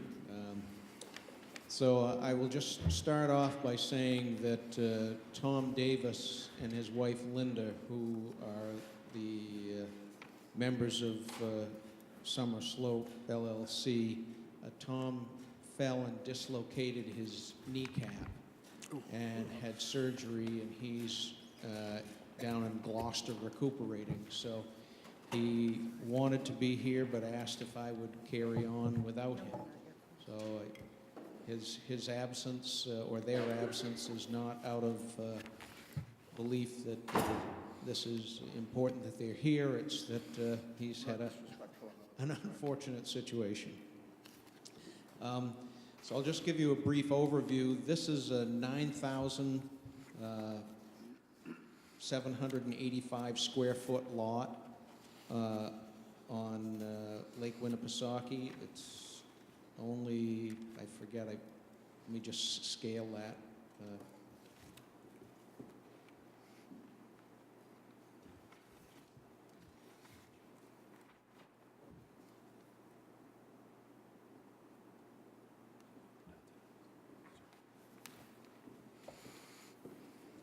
It has about 48 feet of frontage, straight line frontage on Winnipesaukee. The home right now has, this whole side is paved here, and then there's a walkway down to the water. There's a brick walkway here. There's a brick walkway from this property onto this property. There is a concrete patio here, an existing deck and stairs, and then there is a slate patio here. What they would prefer to do is create a 12-foot by the width of this deck, width of the home, deck that it would be down much lower, so that with furniture out there, it wouldn't obstruct their view. They would eliminate all of the pavement on this side and replace it with stepping stones, eliminate this stoned walkway and just put stepping stones, eliminate this concrete pad, eliminate the brickwork here, and just put stepping stones in this location. The result would be less impervious than exists today. It would be about a 7.4% reduction in the impervious coverage. The current deck and stairs is about 157 square feet, and the total new deck would be about 246 square feet. So that's a brief overview. If you saw from the site visit, this property here has a deck that goes right out to the water. There is an existing concrete wall along here, and it's fairly consistent with what's going on in this immediate neighborhood.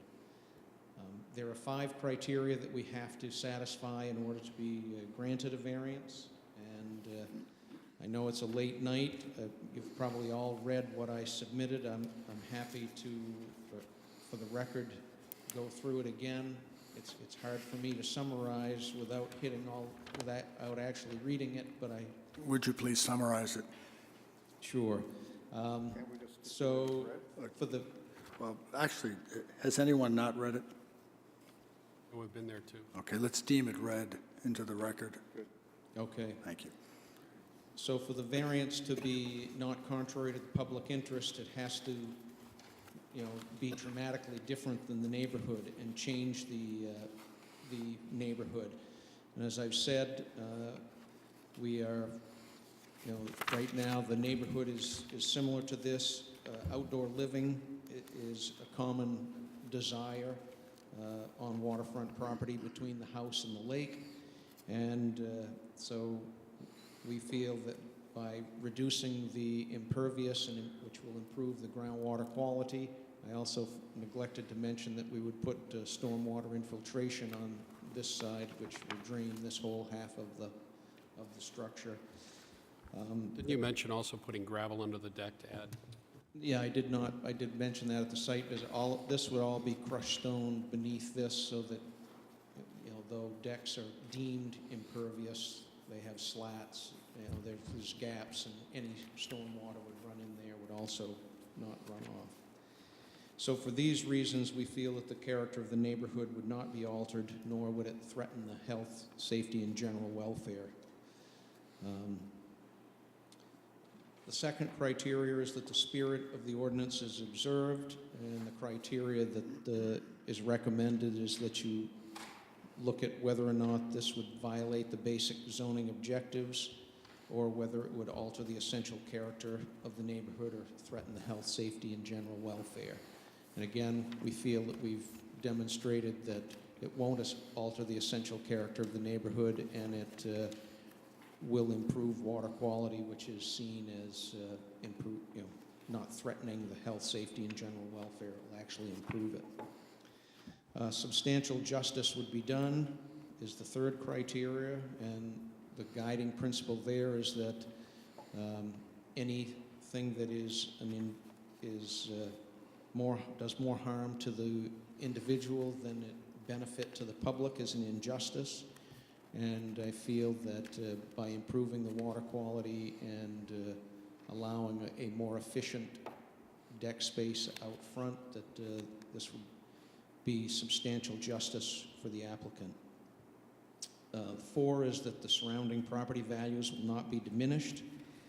And again, where this is consistent with what's going on in this immediate neighborhood, we are improving the water quality. And if it's an improvement to this lot, it certainly is not going to be a detriment to the abutting properties, and therefore the values would not be decreased. Number 5, that the literal enforcement of the provisions of the ordinance would result in an unnecessary hardship because of the special circumstances. Again, it's my opinion that the special circumstances are the incredibly small size of this lot, as well as it only has 50 feet of frontage, and the home is only 18 feet away from the water, exclusive of its decks and patio. It was developed before the town had the current criteria and before the Shoreland Protection Act. And the Shoreland Protection Act does allow for decks on non-conforming homes to be placed forward of the reference line. And so the other thing is, owing to those special circumstances, no fair and substantial relationship exists between the purpose of the ordinance applicable to this property. Again, the purpose of the ordinance is to maintain the integrity of the shorefront residential development and protect it from overdevelopment.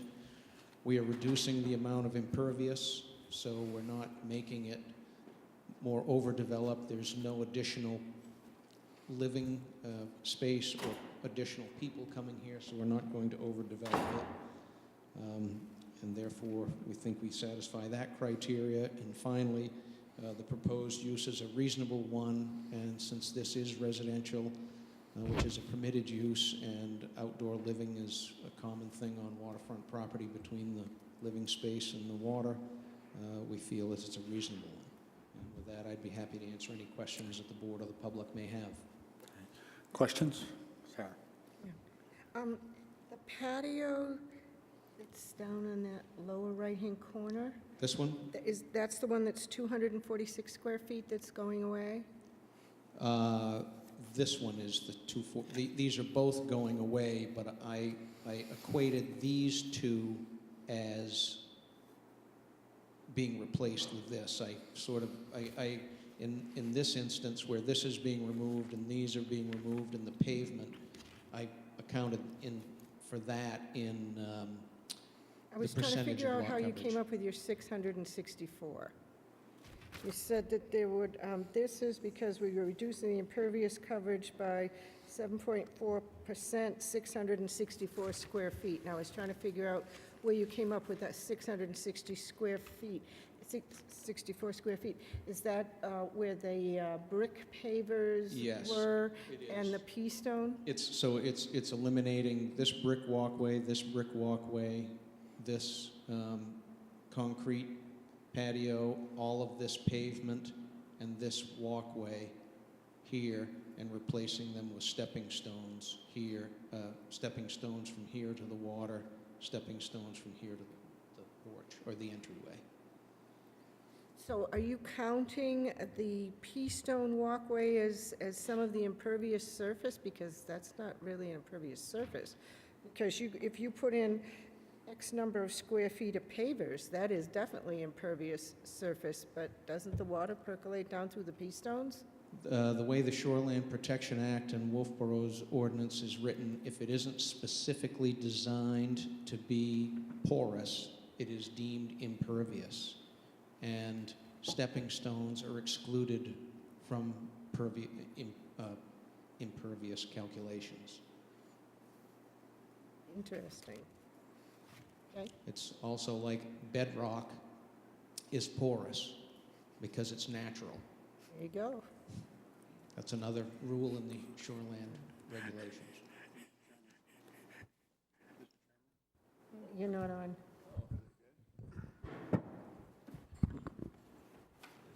Mr. Chairman, Yes.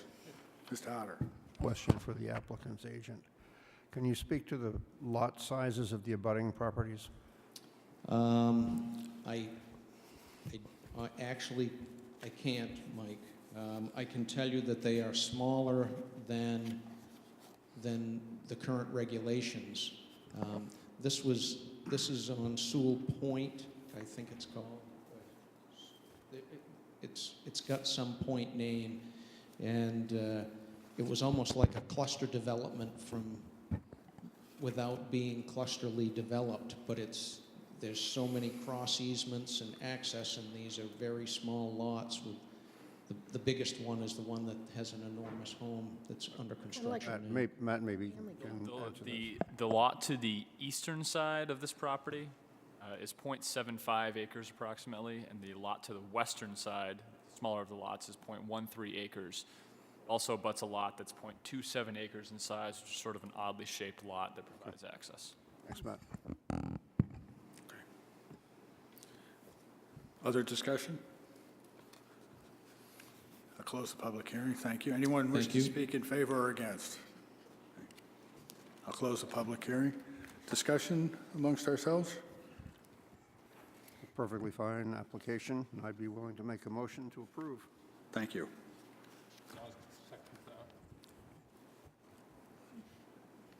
You want the motion? With conditions potentially? I haven't gotten that far. I said I would be willing to. Oh. I haven't made one yet. Well, we had the second a little bit ahead of time. He wants to go because home. the motion hasn't been made yet. Thank you. But I'm waiting to hear objections or comments. No objections. Please proceed, Mr. Otter. Thank you. All right, I'd like to make a motion, Mr. Chairman, that this board approve application 03-Cap-V-18, tax map 241-11 for a variance under section 175-164 to allow for the replacement of existing non-conforming deck stairs and separate patio with a single deck slightly larger than the two existing features, with conditions as noted in our planner's review. I just want to note, I erred and I did not provide the applicant with a copy of my review prior to this meeting. So if you just give a second potentially to the applicant to review my conditions, that's my mistake. I apologize. Okay. Conditions numbers 1 through 7. And I guess now I could take a second. Is there a second? I'll second that as long as it's tied to the plan that was provided. The date of January 11th, 2018. So amended. Second to the amendment? Second. All right, any further discussion? All in favor of granting the variance, say aye. Aye. Aye. Anyone opposed? The variance is granted. Thank you, Mr. Rhines, for spending the evening with us. Take the arrows out of your back when you get home. Last but not least. So would you read The final matter before us, and thank you for your patience, is case number 04-V-18 concerning tax map number 187-35. The applicant is the Carey Family Realty Trust. This is a public hearing for a variance under Section 175-80, subsection 2 of the Wolfeboro Planning and Zoning Ordinance to allow for an addition of a 13-foot, 4-inch by 12-foot to an existing garage. This property is located at 24 Port Wetland Road. A site visit was held at approximately 4:50 prior to this meeting. That was attended by Fred Tedeschi, Susan Racer, Sarah Silk, and Tim Cronin. And Dave Seneco also. There at about 4:20. Notice of this public hearing was provided to the appropriate town offices and to the Carey Family Realty Trust, Donnelly, Webster, Hopethorne, and Bald. Thank you. Would you please, I assume you're going to speak for the applicant. Would you please identify yourself again for us? Yes, I'm Randy Fournier from Headwall Construction. Thank you. Lucky for you all, this should be the easiest case tonight. Let's hope, yeah. I have about 400, no. Mr. Chairman, can I ask the applicant a couple of questions before we get started? Sure. Did you have a chance to consult with the planner on this application? I did. Okay, so you've gone through this application? We did have an opportunity to review it. Yes. Yep. Is he aware of the? Okay, we'll continue. So I'm sorry. Excuse me. Okay, so I There don't have is currently no plan with dimensions drawn on that I can see. We have a copy of a septic system plan. We have no dimensions of the actual structure that's in question here, which we sort of need, don't we? You should have this plan, Mike, in your packet. What about the rest of the, we don't need to worry about the dimensions on the rest of the structure here?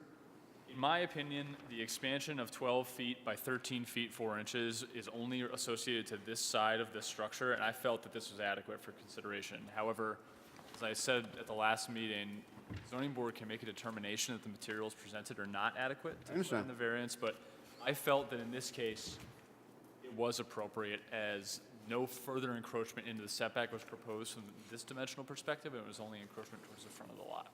As long as he has worked with you? Yes, we did discuss. Okay, sorry. Just put the site plan over here so you can see the actual size of the building, the structure, what's existing, and what's proposed. Okay, thank you. Sure.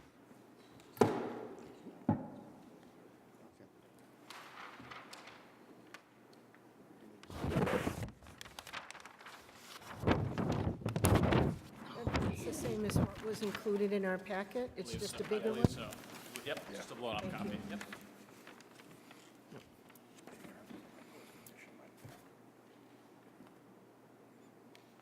So should I read down through the variance request? Yes, please. So the undersigned hereby requests a variance from Article 175-80, Section 80. As to the said terms of zoning ordinance be waived to permit the addition of 13-foot 4 by 12-foot addition to the existing garage space.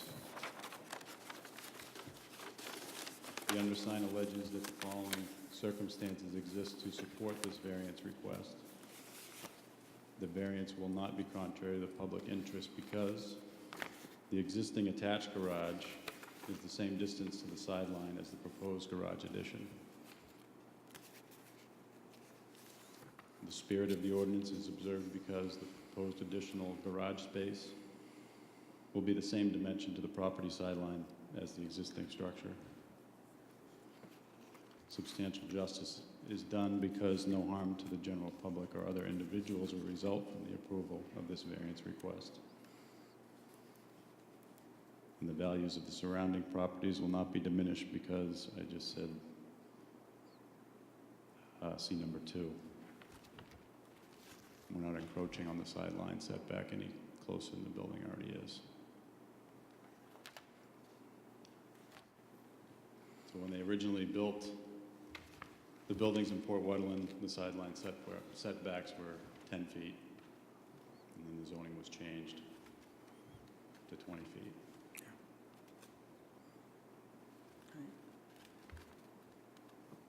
The only other thing I added was, owing to the special conditions of the property set forth above that distinguishes it from other properties in the area. 2, the proposed use is a reasonable one because the addition will not be closer to the property sideline than the existing structure.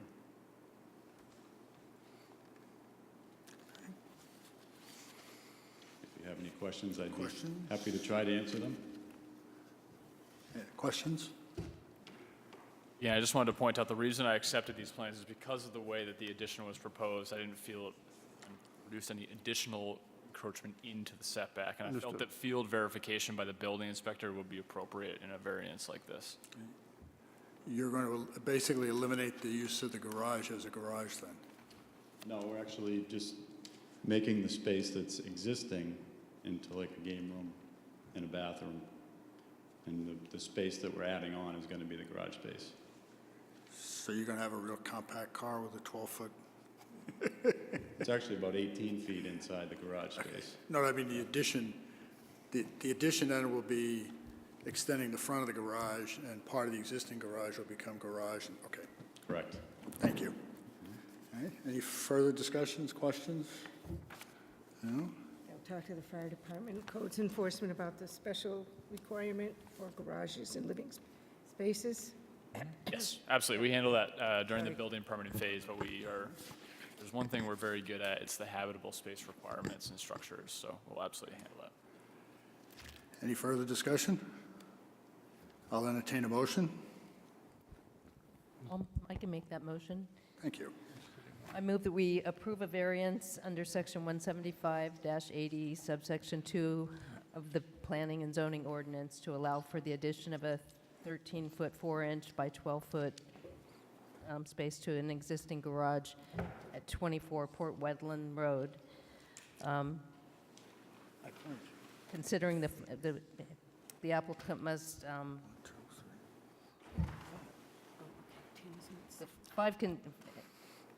I move that we approve the variance as long as the 5 conditions are met that the Director of Planning put in his 1 February memo,